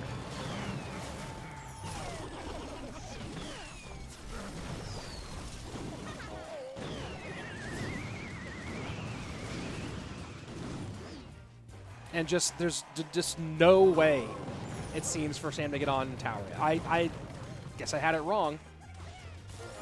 I thought it'd be harder for Surge to get it, but never mind. Boom. Boom, boom. Let's see. So you like the UFC? Not anymore. I'm kind of over it now. I'll watch like the big fights when they come up, the big ones. I used to watch like every UFC event, every Bellator event, every Pride event. Like even like when Affliction had events for a minute, I watched those. Pro Elite, Elite XC, I watched everything. Strike Force. And then the business got too weird. Like it did not grow well.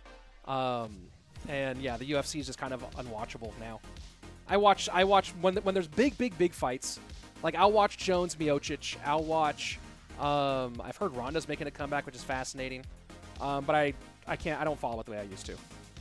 So there you go. Let's see. Didn't Sergio retire? Clearly not. Please make more videos. Sure, I'm planning on it. Let's see.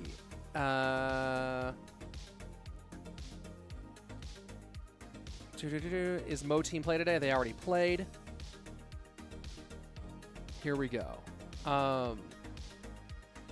If you could choose one card to be anybody with, who would it be in Clash Royale? One card. I don't really understand the question. Surge vs. Morten rematch? Possibly. Where are the other casters? This is not an official Clash Royale esports cast. This is a community event, so they are not here with me today. Here we go. The match you all want to see. Morten, Surgical Goblin. Let's go.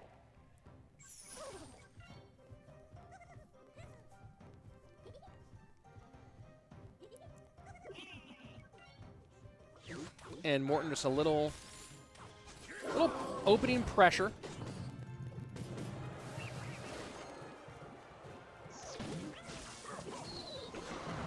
And nice little control play. Easy King Tower activation for Surge.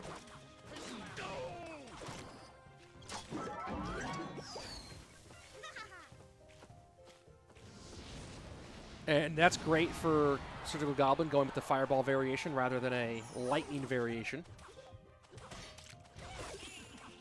You know, I'm curious about Morten's choice there to go Hog in the middle, right at the open, to control that Lumberjack E-Spirit play, knowing that Fisherman was more likely than not in hand for Surgical Goblin. You'd love to get at least one cycle with Hog, maybe two, before that King Tower activation, if possible.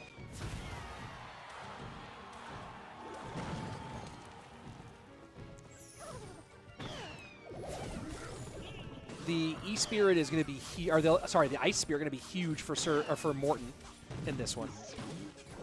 Hog opposite lane, Goblins down, makes it so the Fish Boy cannot pull. Good timing there from Morten, recognizing that situation, but now he has a Lumberjack plus Evo RG push to contend with. Does have the log for knockback. We should see that cycle through here in just one moment. Goblins, can they kill before the Morten RG gets on tower, and they let it only get one shot. Here we go, first 2 minutes away, 2282 to 2080.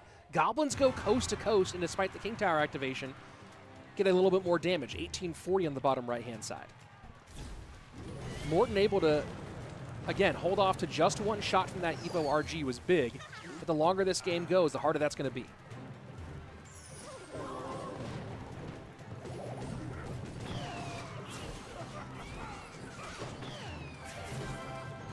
This Firecracker doing an all right job here of cleaning up the overall mess. Back to another Firecracker is Morten. He's going to try to cycle all the way back around to another Firecracker and another Bomb Tower here very quickly. You see the log and then Ice Spirit play already. Goblins up high early, but this Lumberjack going to shred right through those. Expect the Evo RG to come here very soon. Evo'd Firecracker onto the Bomb Tower, which gives more fireball value.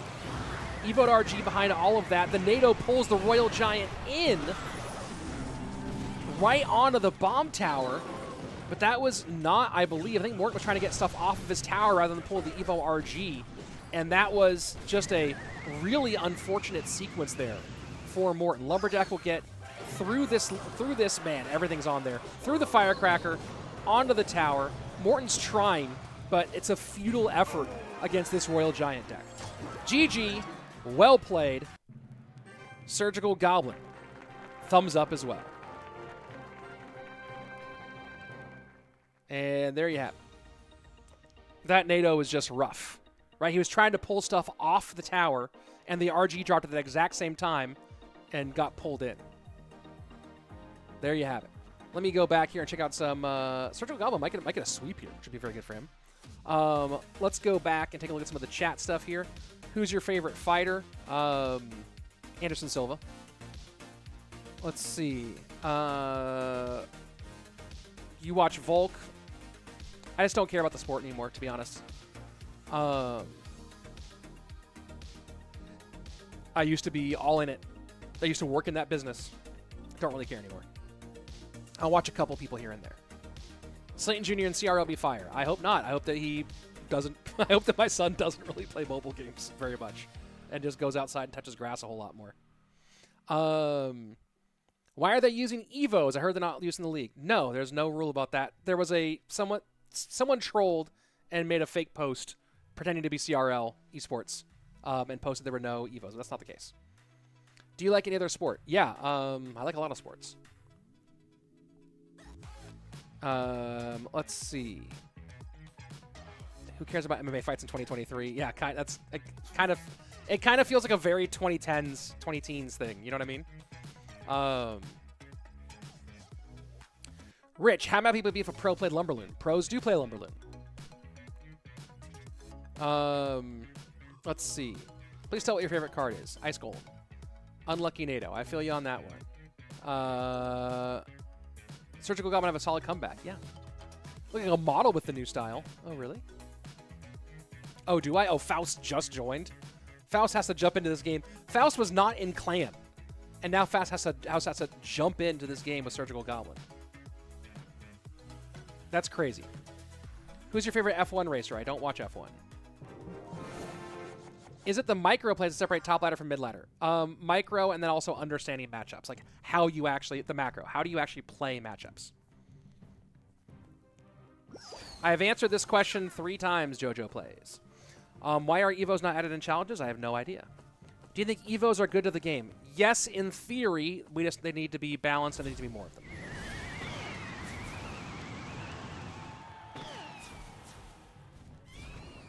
Who's your favorite comedian? Of all time, Doug Stanhope. Tofika Rahman. Rich, I want to marry your daughter. Well, luckily I don't have any daughters. So, luckily meaning there's no one for you to marry. Not luckily I don't have a daughter. It'd be nice to have a daughter.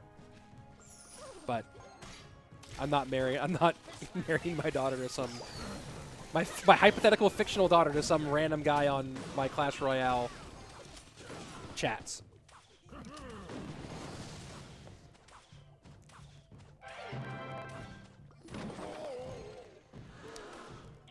Tyler Barley. In theory, Evos are good, but in reality, it's just a huge cash grab. Business is a huge cash grab. What are y'all talking about? 7-Eleven is a cash grab. McDonald's is a cash grab. Everything's a cash grab. People are so surprised about. Look, do I think that they could be slightly less behind, like less paywalled? Yes, I do. Especially, like, I wish that they were completely available in friendly battles so that people could play with them, and then they could still be like, oh, I think these are awesome, and then they want to get them for, you know, then they could go and try to get them for whatever, for ranked and all that. And also they'd be available for esports either way. But, like, people are just so surprised. That's a cash grab. This business, this billion-dollar multinational corporation is making a cash grab. What, are you surprised that a dog barks? Is the water too wet for you? It's just the funniest thing in the world to me.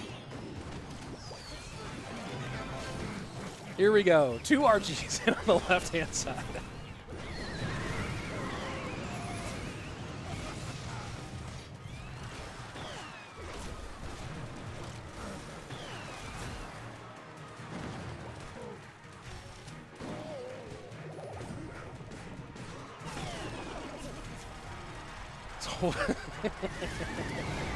Here we go.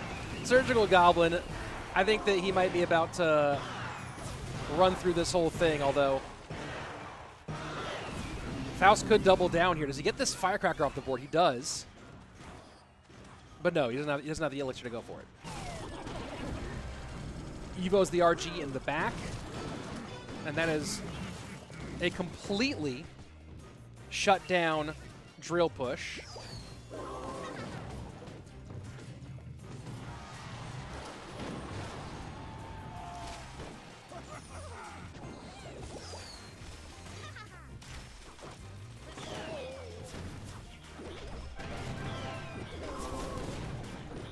If Surge can survive this push, which I believe he can, I think he turns this into a win here fairly soon. It's so interesting just how much the Ice Spirit log are important, but that's a big push. That's actually pretty nasty. And he's going to give this Evo Firecracker away to the Fireball here. I guess Faust didn't quite have it back in cycle yet. Has to play it at the bridge. But you know Surge would have loved to have that on tower rather than where it was.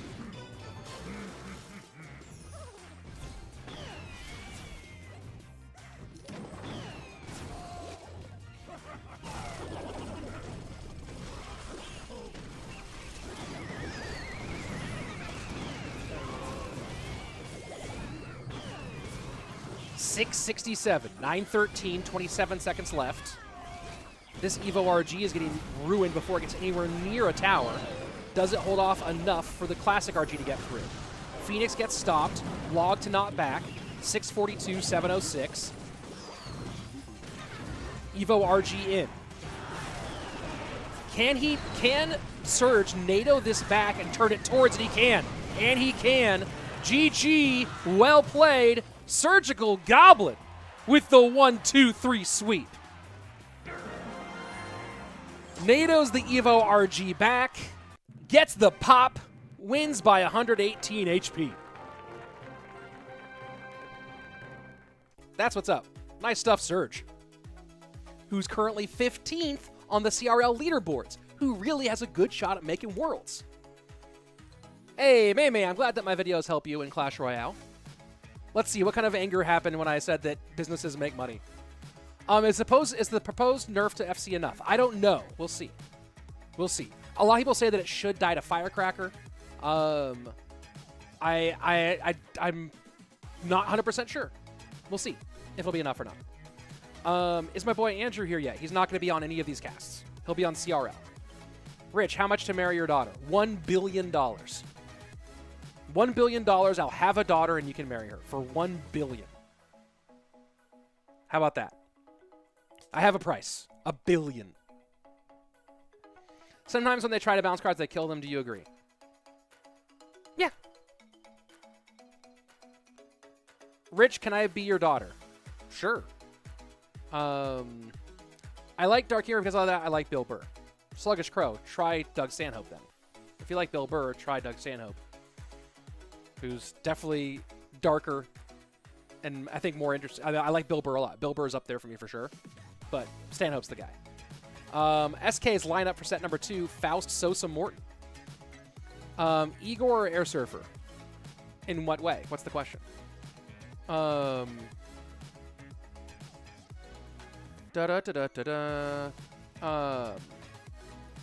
Let's see. You mean Bale isn't into free-to-play games? Yeah, shocks no one. Yeah, it's business. Let's see. Oh, trying to catch up here. My higher chamber, the 1 HP.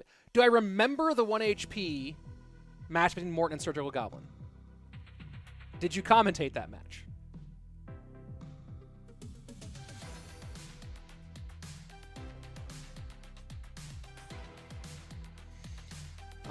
Let's see. Maybe Bale will play next set. Maybe. He's not in the lineup. See, it's Seb, it's Lord Sebastian, DarkAngel, and Surgical Goblin for Team Queso. Wait, yesterday her card was Magic Archer. Today it's Ice Golem? What? Let's see. It's a good thing I'm a trillionaire. Oh, good. I guess I better get to having a daughter now. Every parent wants their daughter to be married to Elon Musk. No. That is not true at all. Obviously in CR, who's better? Right now, Airsurfer. But overall, Igor. We'll see if Igor can get back in shape. Looks like he doesn't remember. Yeah, I do not remember. Surgical Goblin and who? How many HP?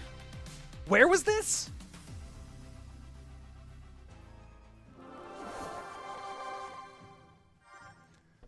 Remember my name, Edwin. I will be famous one day. All right, Edwin. Ardentoas or Pompeyo?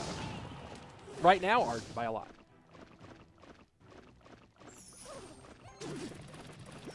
Unfortunately, the comic club where I live just slowed down. Called the Looney Bin. Wait, is that in Minnesota? Where's the Looney Bin?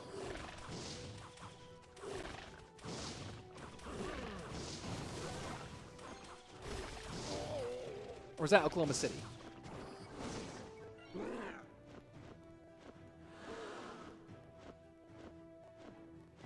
I feel like the Looney Bins are all like Midwest kind of, right?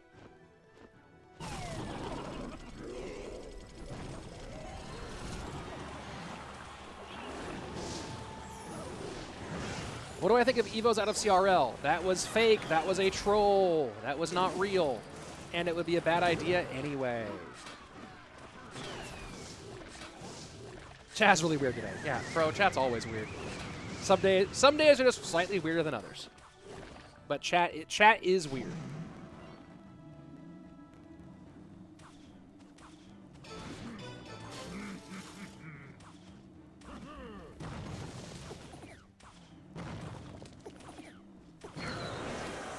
Oh, let's see. This one, the Wichita one. Yeah, there you go.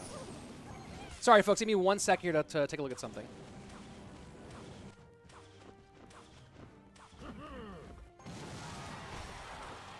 One moment.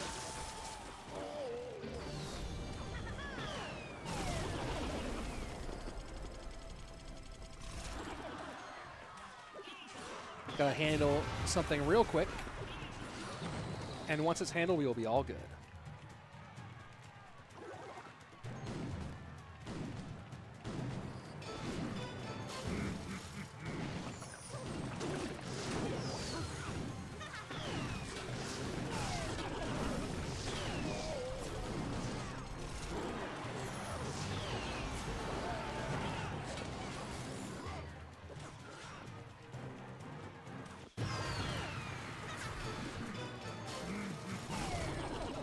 All right. Sorry about that. Had a little distraction I had to handle for a moment. All the fun of casting from home. And looks like Faust has run through Lord Seb like a hot knife through butter.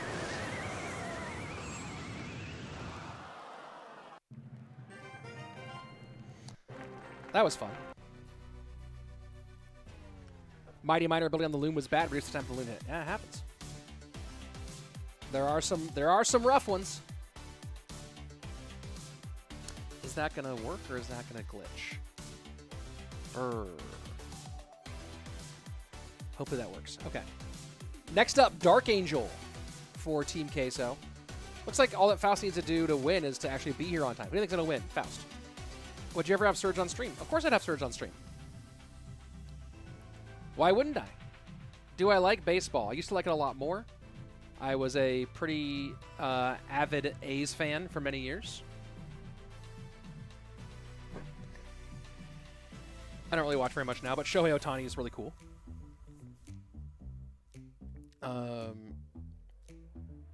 Let's see. Chat is sus. Chat is always sus. Chat is inherently sus. That's the basic like position of chat is to be sus. All right. Looking fresh, Rich. Fresh cut. Fresh-ish cut. And then mistake. An accidentally trimmed this part of the mustache down, and the whole thing had to come off. Because I couldn't have, like, one weird gap in the mustache. Who's my favorite tennis player? Pete Sampras. What is gooder? A sunglasses brand. A's going to Vegas. Rip. Yep. Part of why I'm not really that into the A's anymore.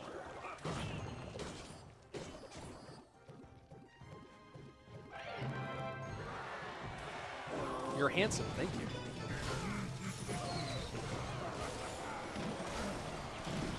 Oh, boy. That's a lot of RG damage to open up with. That's a lot of RG damage to open up with. Isn't it annoying to answer the same question in the chat? Yes. Yes, it is. I need to get an AI bot that just answers when questions come up that I've answered before, it answers them. But it's part of streaming. It's just part of the thing. If you talk to chat, this is what happens. So there you go.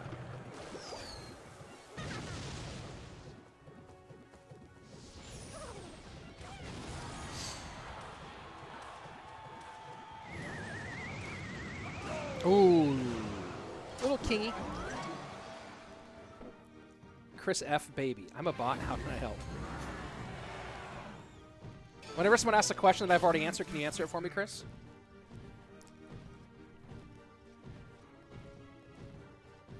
I wish that the, my chat buttons... Whoa, that button worked. What? I thought that button didn't work anymore. Hey, there's the subscribe to my channel button. Ooh, do chat buttons work again? I can make a whole stream deck of just answers to questions I already answered, that I've answered. Whoa. Because the chat button was broken for a long time.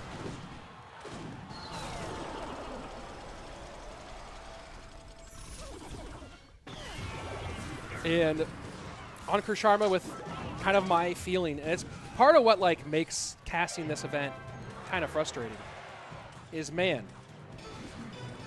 Again, this is there's no rules here, there's no bans, there's no dual mode, there's no nothing in these King of the Hills. It's just play whatever deck you want, and this is what happens.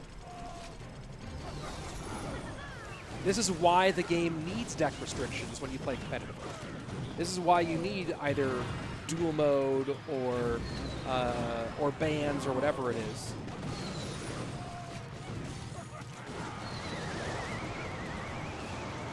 I would love to see either the King of the Royale Masters dual mode rules applied to King of the Hill, right? Where if someone wins with the deck, that deck is banned for the rest of that set. So, for example, now that DarkAngel's winning with this RG deck, for the rest of this King of the Hill set, that RG deck and all of its cards are out for the remainder of the set for DarkAngel and Team Queso. That would be interesting.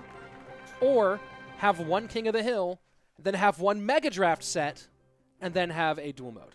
But they're trying to make as many players play as possible. I understand the format, but not my thing. Gaming with Stick. Hey, Rich, are you more of an open mic guy when it comes to stand-up comedy, or are you well established? I was well established, and then I had a kid, and got the CRL job, and started doing less and less stand-up. But now I haven't done stand-up in a while. But I was in at the Comedy Store. I was doing my thing. Like if I had when the Great Reset. So what you guys don't know about stand-up necessarily is that when COVID happened, there was like a big Great Reset in stand-up comedy because no one could do it for so long.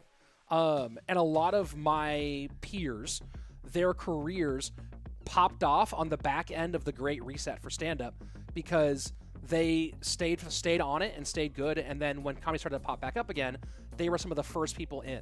So there's a bunch of guys right now who are my friends whose careers are all going. If I had when comedy kind of reset in like late 2021 into 2022, if I'd really focused on stand-up, I'd be doing pretty well right now. But just the focus was here on Clash and on where I could earn to support my family, so here I am. But I was doing pretty, like when I kind of took my foot off the gas with stand-up and started focusing on the esports thing, I was doing pretty well in stand-up.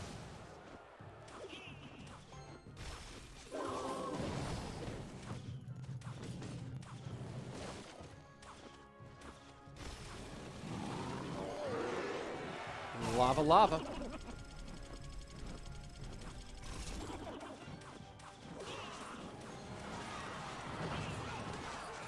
Chris, you have the weirdest thing. You do a lot of...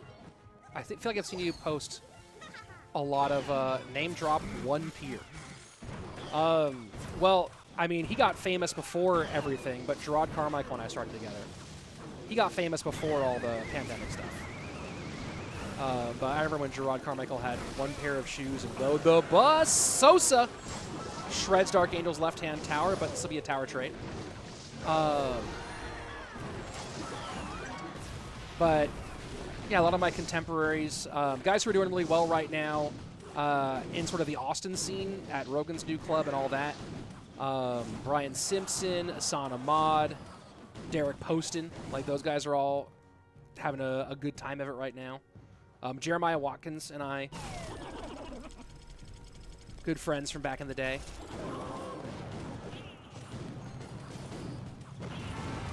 But yeah, Gerard's the most successful. Oh, Josh Adam Myers. He's doing really well right now, too.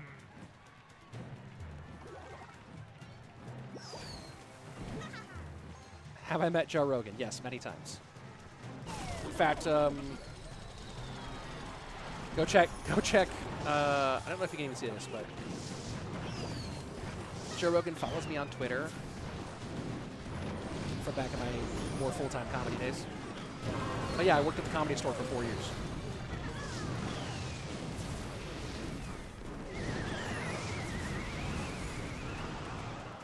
But no, Joe Rogan and I are not close. Casual. Like, when he sees me, he's like, hey, what's up, dude? And, like, daps me up. But we were never, like, close friends. We talked a few times here and there over the years.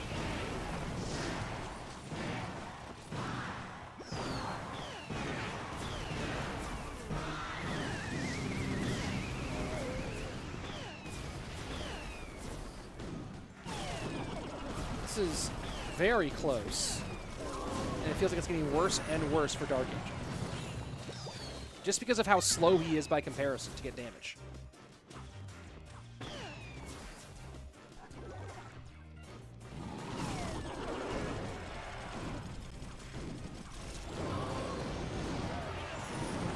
Evo Barbs pick up the drill.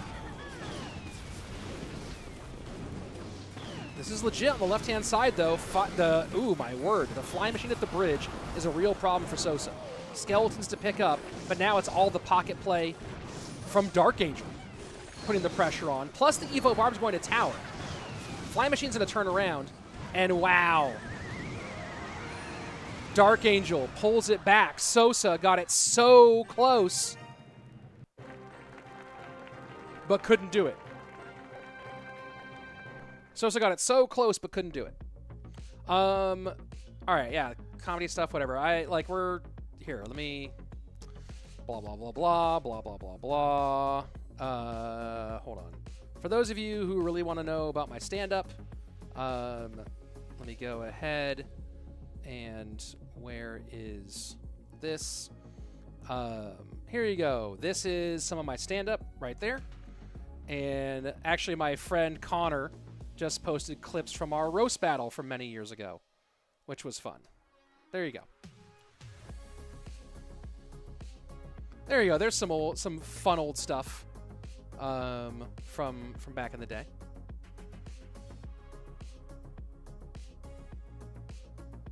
There you have it. And if you want to hear most of the story of like my comedy background and how I got into CR, there you go. I love you, Rich, but Jeremiah Watts is the cringiest guy I've ever seen. He used to ruin old Kill Tony episodes. I disagree. I was on Kill Tony twice back in the day. I know Tony very well, right? So yeah, Tony's probably one of the more successful guys I know. But I know Tony really well. I was on the first ever episode of Kill Tony and one other one at some point. And I thought that Jeremiah and Joel Jimenez and that whole crew was great on the show. Thought they were super fun. So, you know, everyone has their own thing. Best food in Austin. That's a hard one. Here we go. DarkAngel, Morten. Let's go.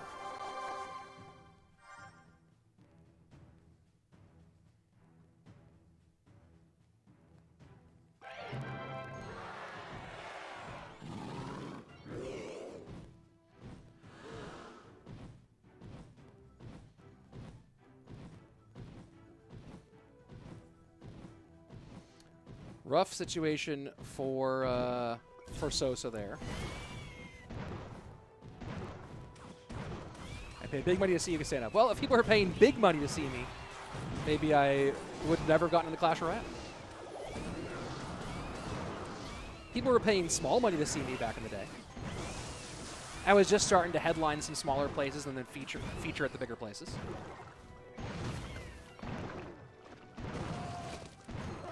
RG in the back, first play, that's low-key dangerous. We've been seeing it. I don't love it.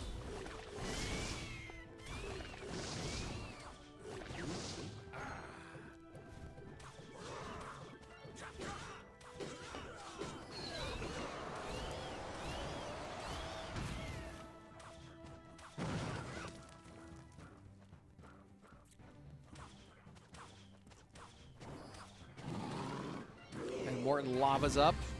Immediate RG at the bridge.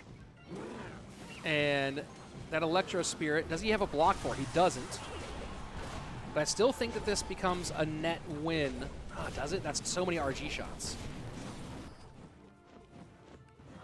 The result of this push is going to really decide this game, I believe. And right now, that result is not looking too good for Morten. He's going to double down on the bridge here and try to turn this into damage. But DarkAngel playing very well. Ooh, a little early with the fireball, but then the Phoenix to clean up. This is actually going nicely. Can Morten clear it out? Yes, he does. And so now DarkAngel switches sides immediately. Smart play here. And we're seeing, another time we're seeing this Goblins plus Evo bars.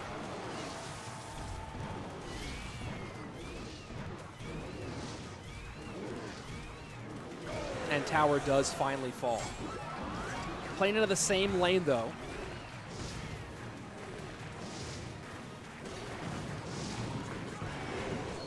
And it is Morten who gets on offense first.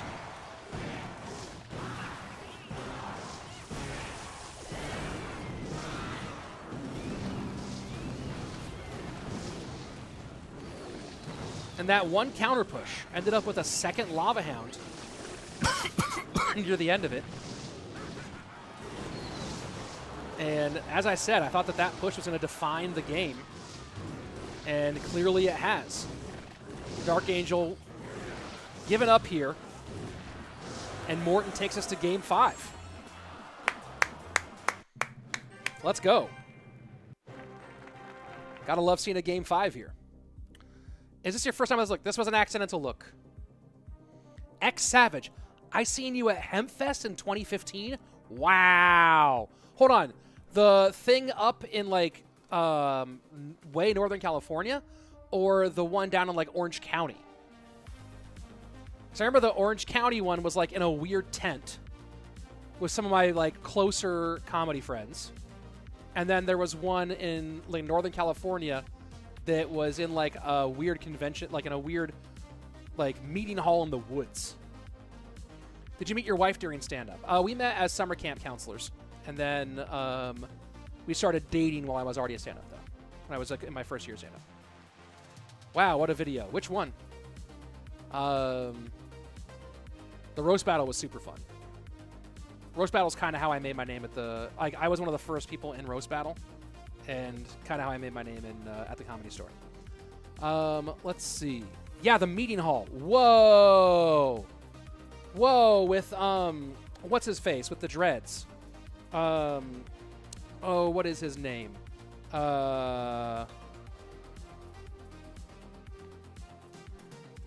What is... You got roast with that Moses joke. Yeah, bro. I messaged Connor the other day because Connor posted that, and I was like, because I got him real hard with the dad thing, and then he got me really hard with that Moses joke. That was really brutal because it was so... both of our jokes were so real. The thing about his dad was so real, and then the thing about... yeah, and Gaio Belam. Yeah, that's right. Dude, that's crazy that you saw me at that. That's crazy. That's actually wild, Savage.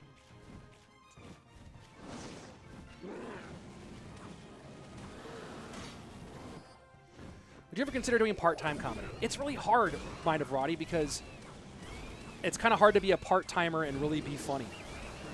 I don't know. Maybe I'll come back to it. But I loved being in it full-time. And it's so much harder with kids. You know, like, because when I go do comedy is nighttime, so I have to basically, it's wait until the kids go to bed and then go out and do stand-up late and then have to be up. I've been your fan longest year. Hey, Savage, you're a real one. You're a real one. OG stuff. That's wild. You know what's funny is you probably know how I was paid for that event.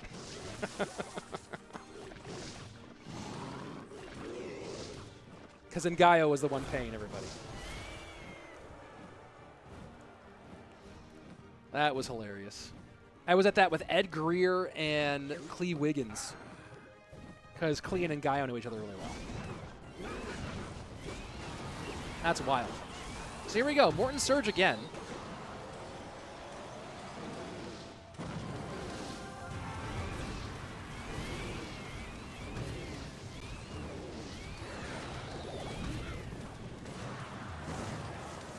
I'm trying to remember who Jason. I'm trying to remember Jason. It's been, you know, 8 years.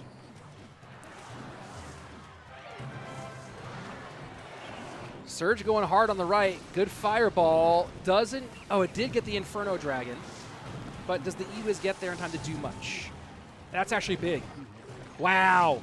Down to 215. So Morten has to take this tower on the left. Keep in mind, though, Surge only gets 207 from the fireball. So cannot kill the fireball. Cannot kill the tower directly right now. Morten knows that and chooses not to defend the tower. Interesting. I thought he would have forced him to play something more there because he knows that that tower would need more. Morten's fireball not in cycle.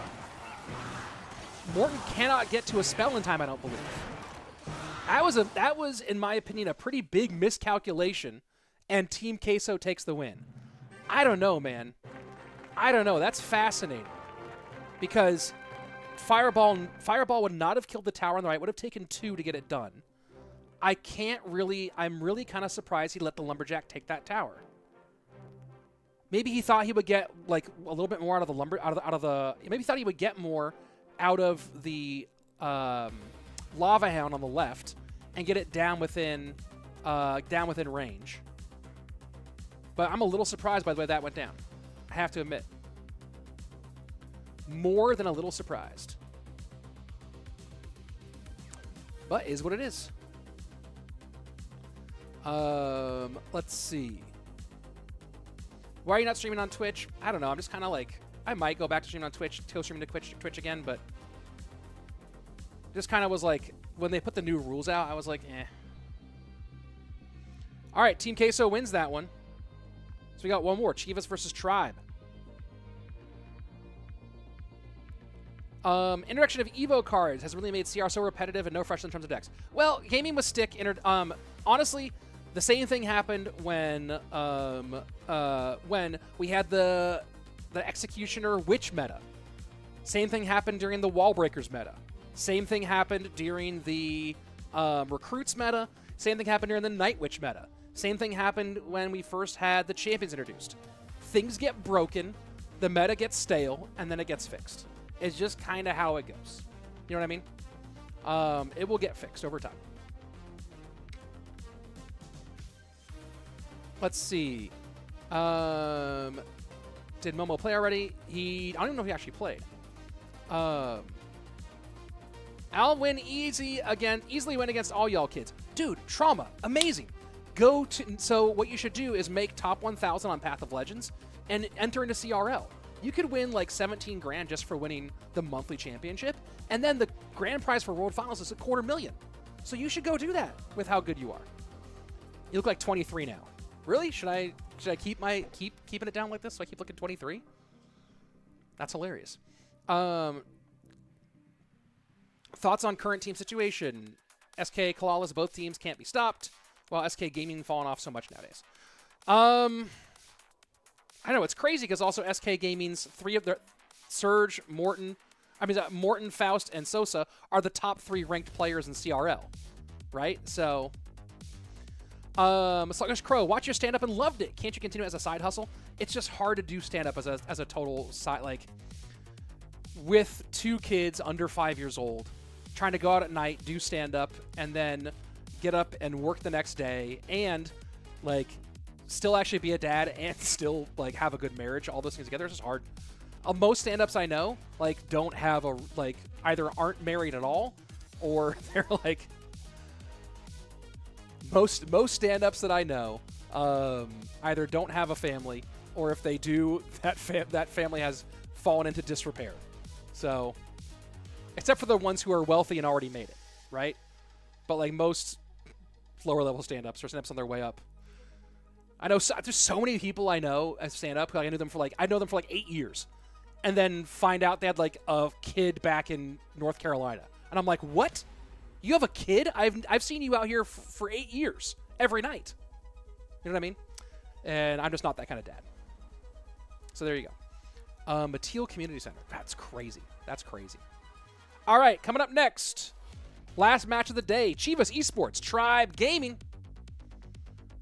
Chivas Esports lineup: Anaban, DiegoB, Ardentoas, Betfas, and Pompeyo. Tribe Gaming with Wallace, XAlee, Ian, Airsurfer, and Furkan. There you go. Rich, can you tell us a joke? There's jokes on my YouTube channel. Go look them up. Opinion on level 15. Not a fan. How much have you spent on CR?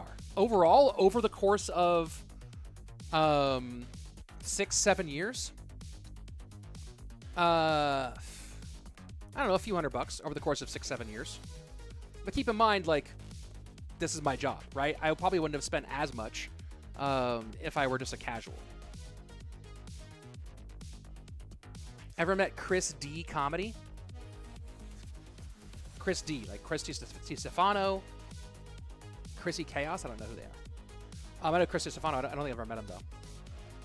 Definitely spent. You spent thousands. I spent like I spent a few hundred. I don't know exactly how much. Missed bits and pieces, but it feels they've been shorter today. Yeah, it's been a lot of like it's been a lot of quick King of the Hill pretty much. When is the match? Starting here in a moment. It's going to be Airsurfer, Wallace, XAlee, Airsurfer, Wallace for Tribe, Anaban, Diego, Betfas to kick off this first set. So there you go.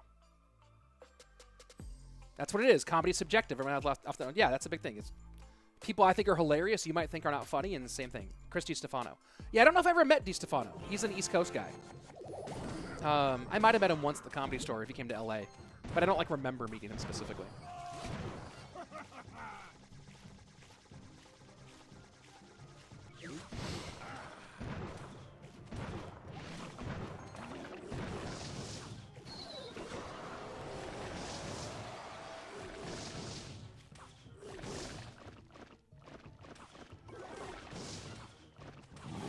Boba, asking if all Evo's unlocked. No, I have Firecracker and Mortar unlocked.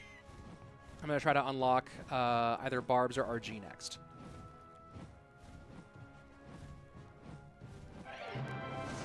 Speaking of RG, there it goes on the right-hand side. Attempted tower trade, but Fireball will get you 3 shots from the Royal Giant, maybe a 4th. 3, 4, gets a 5th, wow. But I think this tower trade is going to go the way of Pompeyo. As the Inferno Dragon does get on tower, Electro Spirit no longer available. And Inferno Dragon still alive and remaining untouched for a ton of damage. And Pompeyo comes out on top of that trade attempt.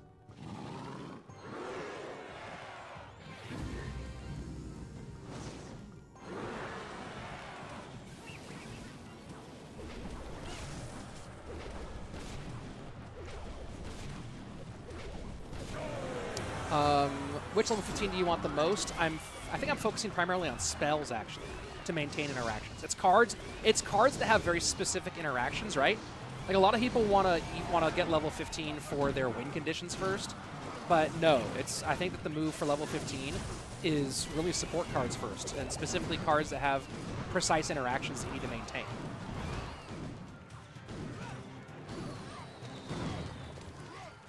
Right, so I think the first level 15 I got was Fireball. Even though Fireball's not even in the main decks that I'm running right now. Just because I wanted to make sure if I wanted to play Fireball, I wouldn't have any stupid interactions where I try to Fireball something and I'm like, why is that still alive? Smurfblade saying, first I got my Fireball to 15 first, then E-Wiz. Yeah, exactly, that kind of thing.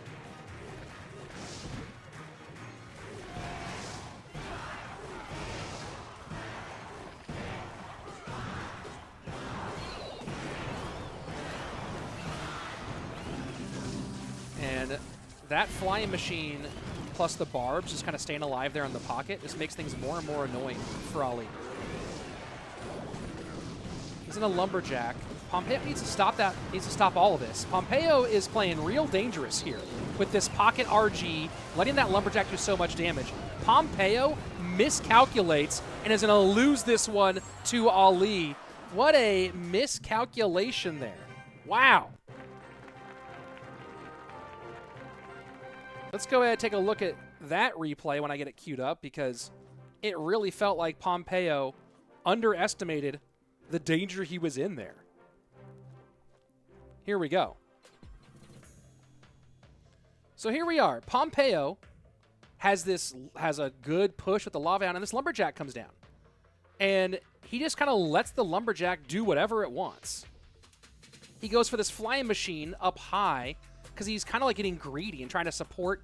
Like, he gets that's a no man's land flying machine. That flying machine needs to either be on, like literally on top of that lumberjack, or needs to be supporting the push. But that flying machine coming down where it did, it's too distractible, right? It's like a half measure flying machine. It goes to the RG. Lumberjack continues to shred here. Yeah, that flying machine needed to either be completely on offense or completely on defense. Rough play there. Rough play there. Let's see.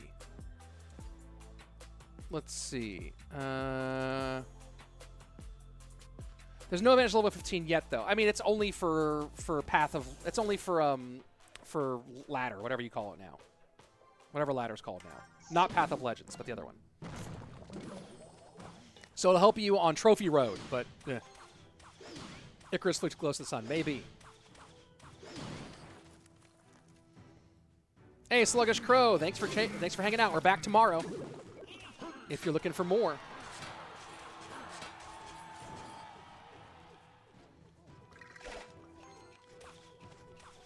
And let's see, where is tomorrow's? Is that for tomorrow? Where is it? Oh, here we go.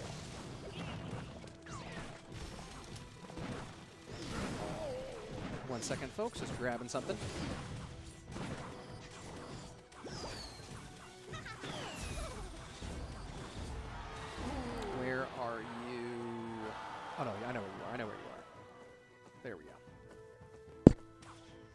All right, we're good. Do I think Evo skills need a buff? Probably.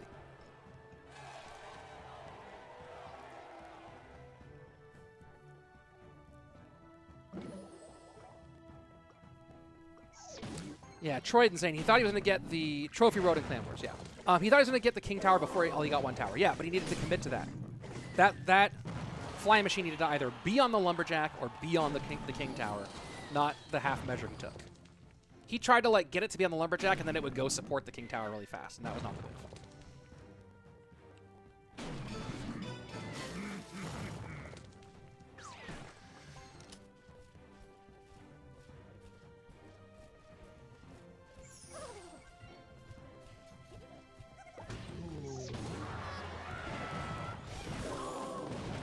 And Diego just going to sacrifice tower and try to set up for the push, but I think that that mortar got stuck low.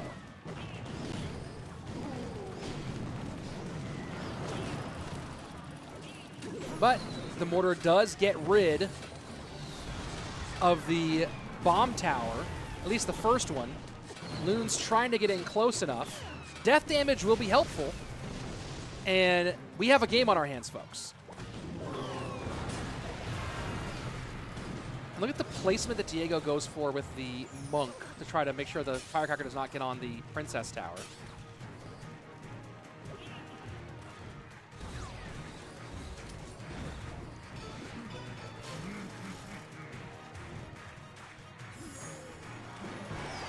And nice, cheap way to kill the tower with the Monk ability. Not trying to waste the arrows on that. You save the arrows for the Firecrackers. And just the super aggressive mortar, offensive mortar there.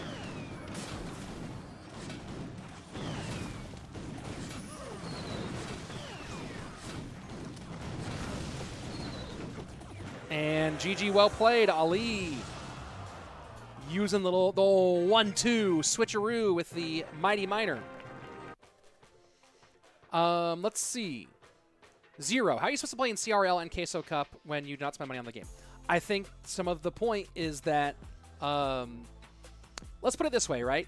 You're not going to make it to the NBA without spending money on your basketball career. You're not going to make it to the NFL without spending money on your NFL career. You're not going to make it to the CRL without spending money on your CRL career. There's a difference between, like, and there's something to a fully open grassroots thing that anyone can access, but also it's the pro level. Let's see. Rich, who is the best U.S. player right now in your opinion? Airsurfer. If you were communicating, what are 1 or 2 things you would suggest to change? If I were a CM, what are the 1 or 2 things I would suggest to change? Interesting. Remember, CMs can make suggestions, but they don't actually control what happens. What's the... Let me think about that, Baba Board. That's an interesting question. I would make... Okay, my first thing is I would make it so that all new features of the game, whether it be new cards, new abilities, new whatever, they're all available in friendly battles. That's the first thing I would do, is make them all available in friendly battles. That way, any player could play with them and get to experience them and have fun with their friends. People could compete in things like this without having to unlock them, but you'd still be incentivized to unlock them for things like Trophy Road, Path of Legends, global tournaments, things like that. So that's the first big change I would make, is make everything available in friendly battles. I didn't think about what I would do after that. Let's see. Rich, are you a tennis fan? Wimbledon final was crazy. Yes, it was. Ian77. Ian's the best ladder player, I think. Airsurfer's the best competitive player. That's why soccer's so big on the road. It's cheap to play. Yes, but very few people can make it to the pro level in soccer without investing some money in their soccer career, right? It's cheap to find out you're good at it, right? And pretty much every player you see who's a pro player started off as a ladder 1 trick who didn't spend tons of money on the game. And then once they became a ladder 1 trick and realized they had the potential to be a pro player, then they began to invest more. Just make everything Mega Draft. I do like Mega Draft.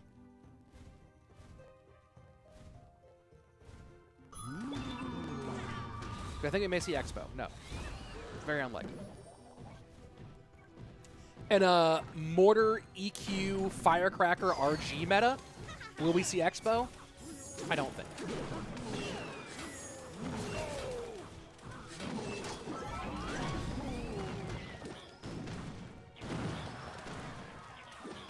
Thank you, Richard Driscoll, for the support.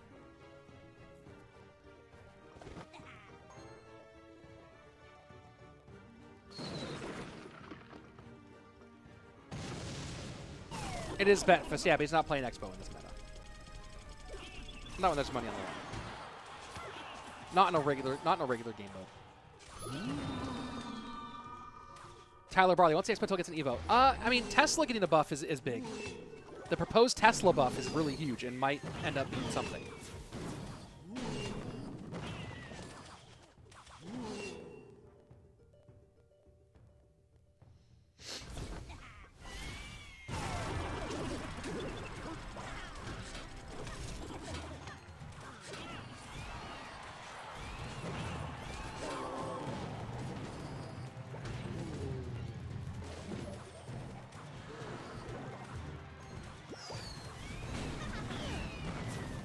Tesla Mortar viable again? Maybe.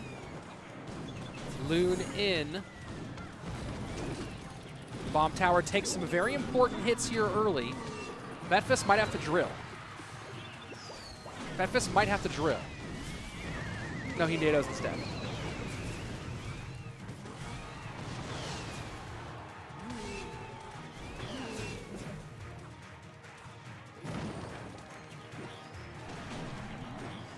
The big thing about this deck that Ali's playing, right, is you can't think of it purely as a balloon deck.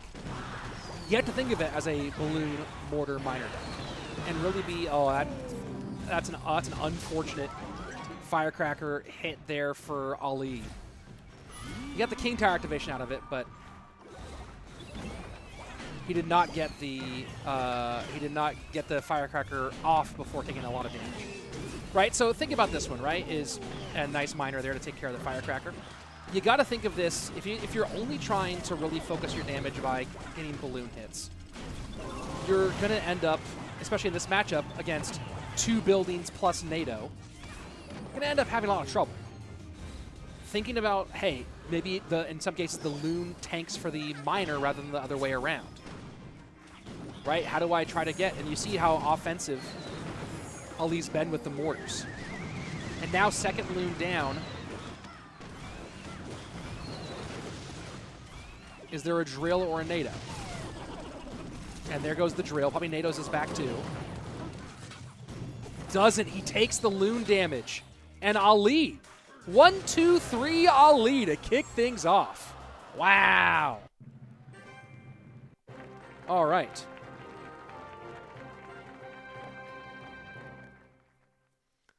One, two, three, gets it done.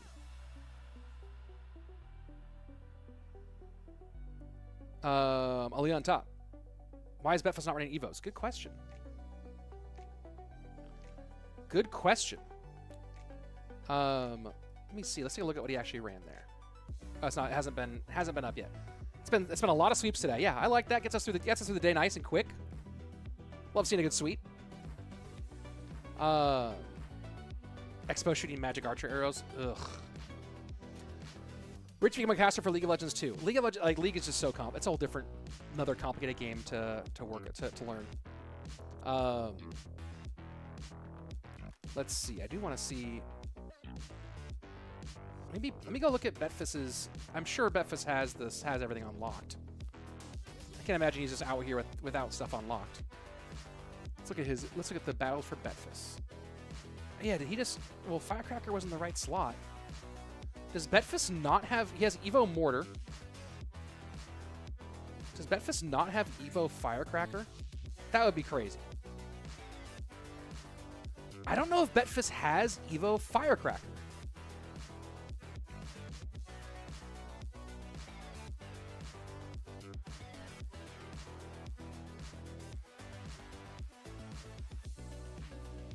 He has Evo Skellies. What is the word here? He has Evo Skeleton, Evo Mortar. Doesn't have Evo Firecracker. Literally the Evo that you need. Doesn't have Evo RG either, it appears. Interesting. Very interesting.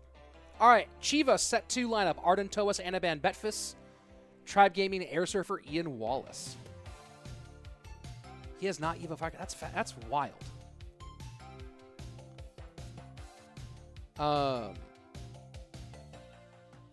That's interesting. So here we go to our second set. Yeah, I'm a little more shaven now. I would like to have like the same length of this up here, but errors made. Errors made. I have to live with them until this grows back. Grow back quickly, please. I haven't like not had a mustache part of my beard in like an insane amount of time. An insane amount of time. It's a little bit too low. Bro, you look yeah, I guess I look younger. Mortar Evo should have been the multi-mortar from Clash of Clans. That's interesting. Starbucks or Dunkin'? Ugh. That's the answer. Ugh. Did you do an age transplant? That's hilarious. That's hilarious.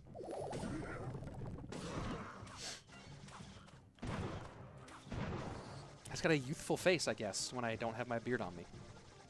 When I'm not fully facial haired.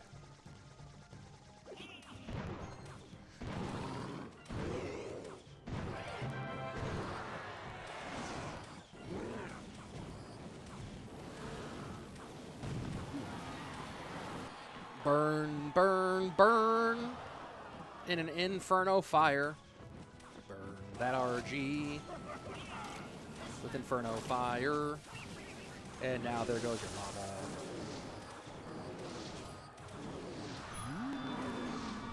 And does he barbs on top of this? And there he goes. Bye-bye, Ghost. This feels like Airsurfer is running downhill.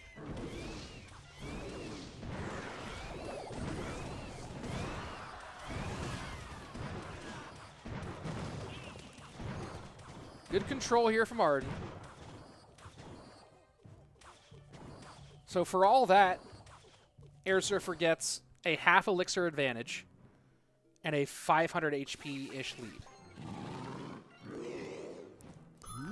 450. 350? A small HP lead, 450. And there we go with a lot of that taken right away. Great lightning from Arden. And that Ghost going to take that tower down.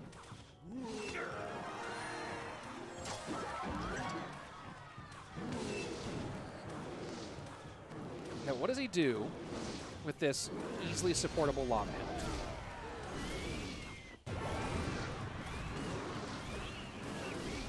Electro Spirit out. Maybe out a little bit early here. Inferno Dragon cooking. Flying Machine behind.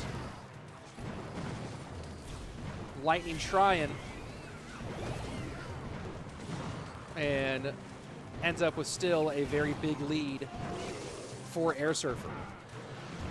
One thing Airsurfer is really good at is knowing when to put on the pressure. What that really is a skill that comes from is his years as a great Expo player. Because Expo is all about knowing when you're able to put pressure on and when to defend. Right? I know that's the key to Clash Royale overall, but Expo in particular is really a good Expo player is someone who knows how to measure those two things really well. I don't know if this is going to be enough. Fireball in, Lava Pup there. Does he have arrows too? And he does. So here we go. Sudden death overtime, very well measured by Airsurfer, and now you're playing RG into a Lava Barbs deck with Lightning rather than Fireball.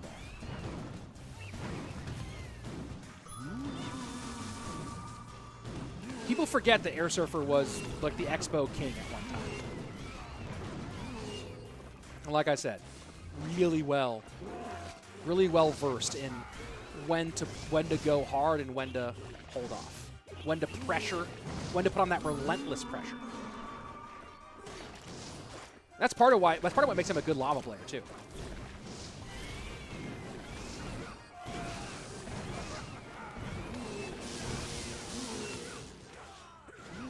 This is really, really bad news for Ardentoas. He is way down on elixir. And I don't know I don't think Airsurfer's going to make the mistake that we saw Pompeyo make earlier and let a pocket RG just shred. Remember, no Lumberjack in this version.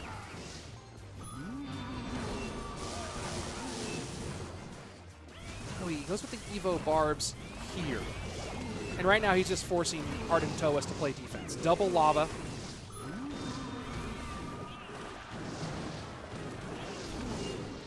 The goblins, we're seeing the value of goblins here. I mean, really think about goblins are instead of like a tombstone, for example. This RG is the big difference maker here. Then does it do enough? The stack is real right now for Airsurfer. He might crash the server. Arden just trying to stay alive. Damage in, will it be enough? Boom, it is! Airsurfer gets Tribe Gaming on the board finally to kick off set number 2. Very, very nicely played by Airsurfer.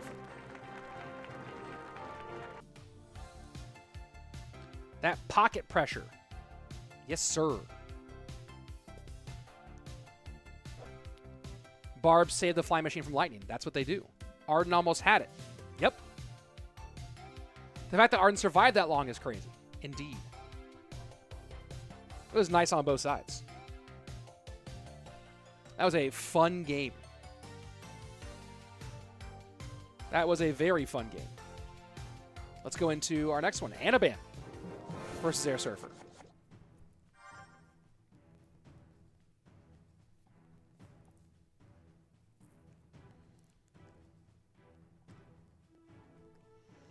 I think Airsurfer had a hard counter. Lightning can't do anything. Yeah, lightning was a big problem there.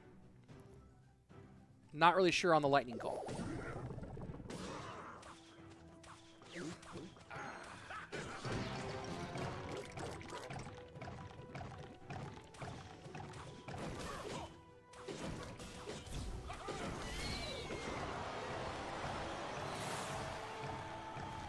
And interesting choice here from Airsurfer. Is he going RG?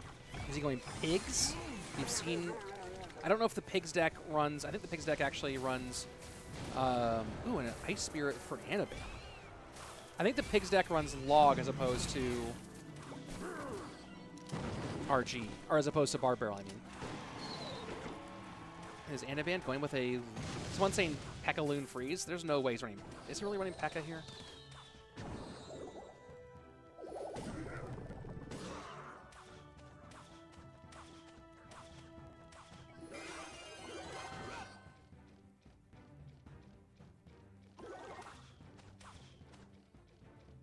And Anaban just happy to chill.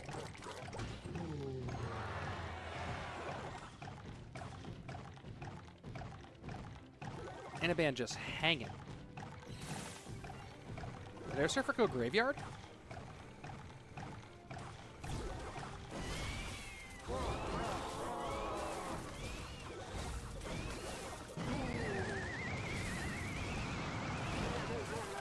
No, it is RG. It is RG. Okay. The Tombstone, I was like, wait a second, what? That Fish Boy was buried. Here we go.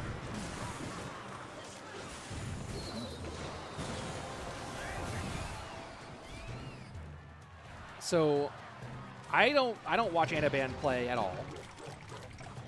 This is obviously not P.E.K.K.A. Loon Freeze, but is it Loon Freeze? Is there a freeze here as the final? Is it freeze as the last card, or is it something different? He has 2 legit tank killers, or 2 decent tank killers. Excuse me. Good ice whiz.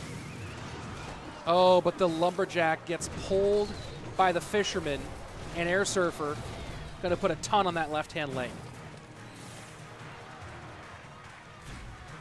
I know that Anaban's known as a P.E.K.K.A. Loon Freeze player. I know that. What I don't know is if Freeze is the last card here.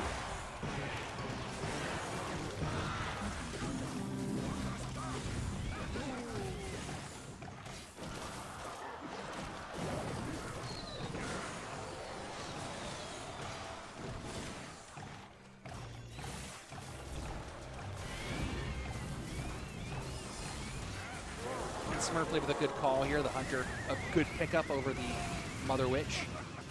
Evo RG wrecking the right-hand side here. Airsurfer should have this down nice and easy.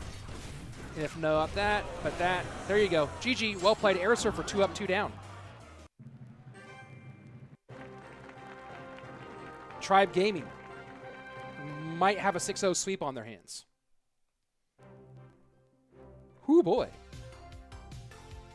Hoo boy. We will see.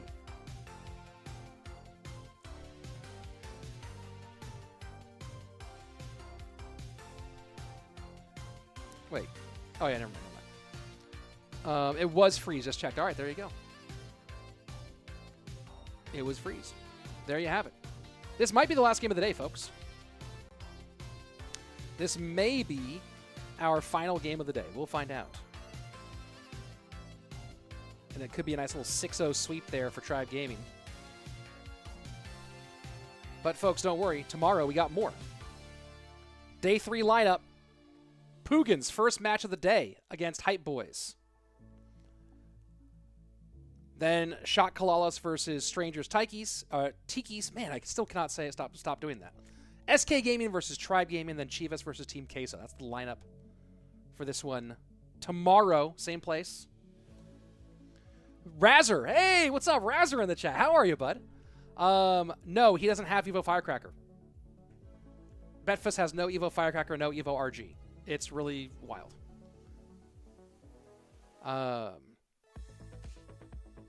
Let's see. Try gaming good in Supercell games? Sure.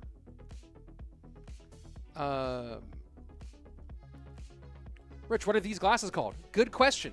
These specifically are a very special one called These Shades Are Trash. And these specific ones are a no slip, no bounce, all polarized, the usual stuff, all trash because these are fully recycled sunglasses, which is very cool. Very, very cool. I'm very excited about this pair. It's nice to be able to have something like that. Let's see. All right. Potentially the final game of the day. Betfas Airsurfer. Let's go.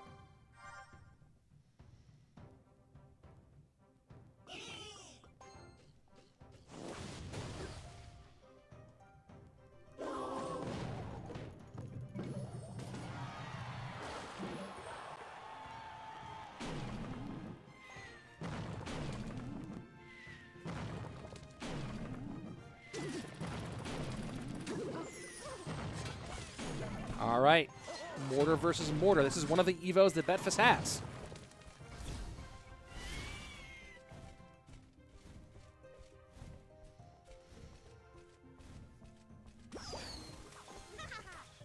But Airsurfer going Loon, and Betfas just going Mortar. Mortar, it's just Mortar Rocket. Yeah, Mortar Rocket.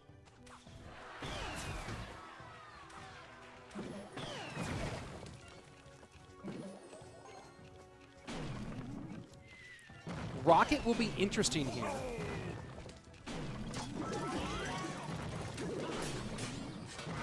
Because Rocket's going to make getting Loons on tower way harder. Airsurfer's going to try to find a way to play defense with the Monk, and then use the Monk to give the Loon cover against a Rocket.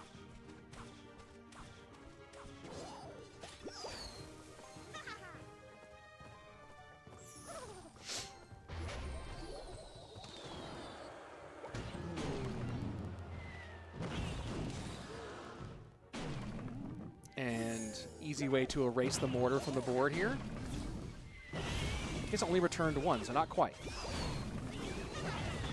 Peter Mangelson, they did not. That was a troll post. Evos will be in CRL. That was a troll post by CRL Intel. Fake graphic.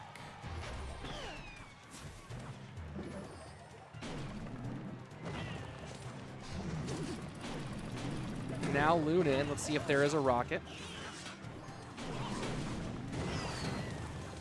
Where's the rocket? If there's a rocket. A failed NATO pull.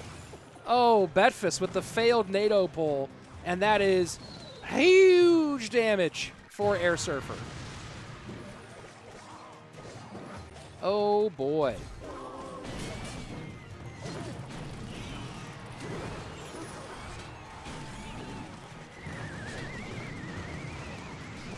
That's wild. And there's the rocket.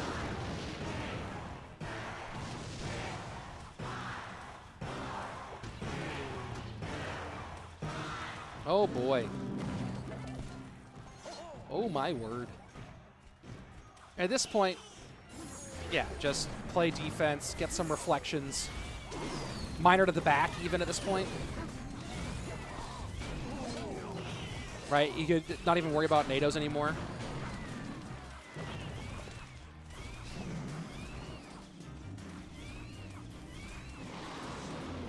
Rocket.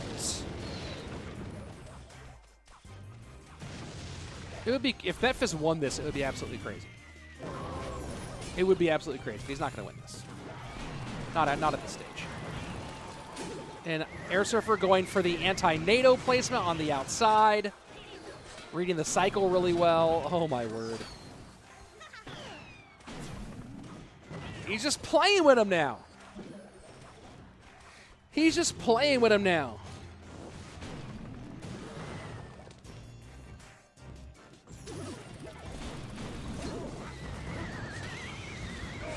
GG. 6-0 on the day, Tribe Gaming. That was filthy. That was filthy. And yeah, let's go take a look at the scoreboards for the day.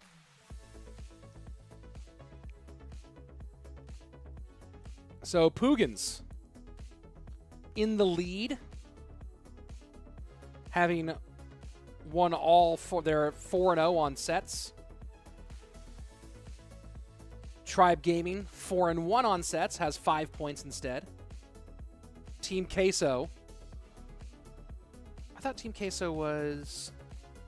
Oh, did they lose the first day? I'm trying to remember how everything went. Oh no, they won 2-1, right? And they went 2 a day. Is that how it goes? This is honestly a slightly confusing way to do the scores. Either way, PUIGINSS top of the table. Tribe Gaming right behind them. Team Queso in third. Strangers, CALALAS, and Chivas Esports rounding out the top 6. SK Gaming and Hype Boys, just like last season, both at the bottom. So they both have a lot of stuff to turn around here. Not the best for them so far. Let's see. What's the cost of your glasses? They're mostly $25. I can't remember if this pair is different or not, but they're typically $25. And you can get 15% off if you use code RICH at goodr.com/RichSlayton. GOODR. Goodr.com/RichSlayton. Boom. What's the prize money? Overall, this we're in split 2. This graphic is wrong. But $15,000 for the split. Overall, for the year, $65K is the prize pool. We are currently in split 2, July and August. In December, there's a last chance qualifier, and then grand finals in December, where the bulk of that big prize pool will be distributed. But right now, we are just in the group stage. We'll be back tomorrow with more of this event. I hope you're having fun with it. I know I certainly am. Maybe my mustache will be growing a bit more in tomorrow. We'll see. Let's see how long it takes for my mustache to come back and not be frustratingly gone, right? We'll see how long it takes. Either way, fun day today, folks. I'm out of here. It's been a blast. You guys are great. Mwah. As always, be excellent to each other and party on, dude.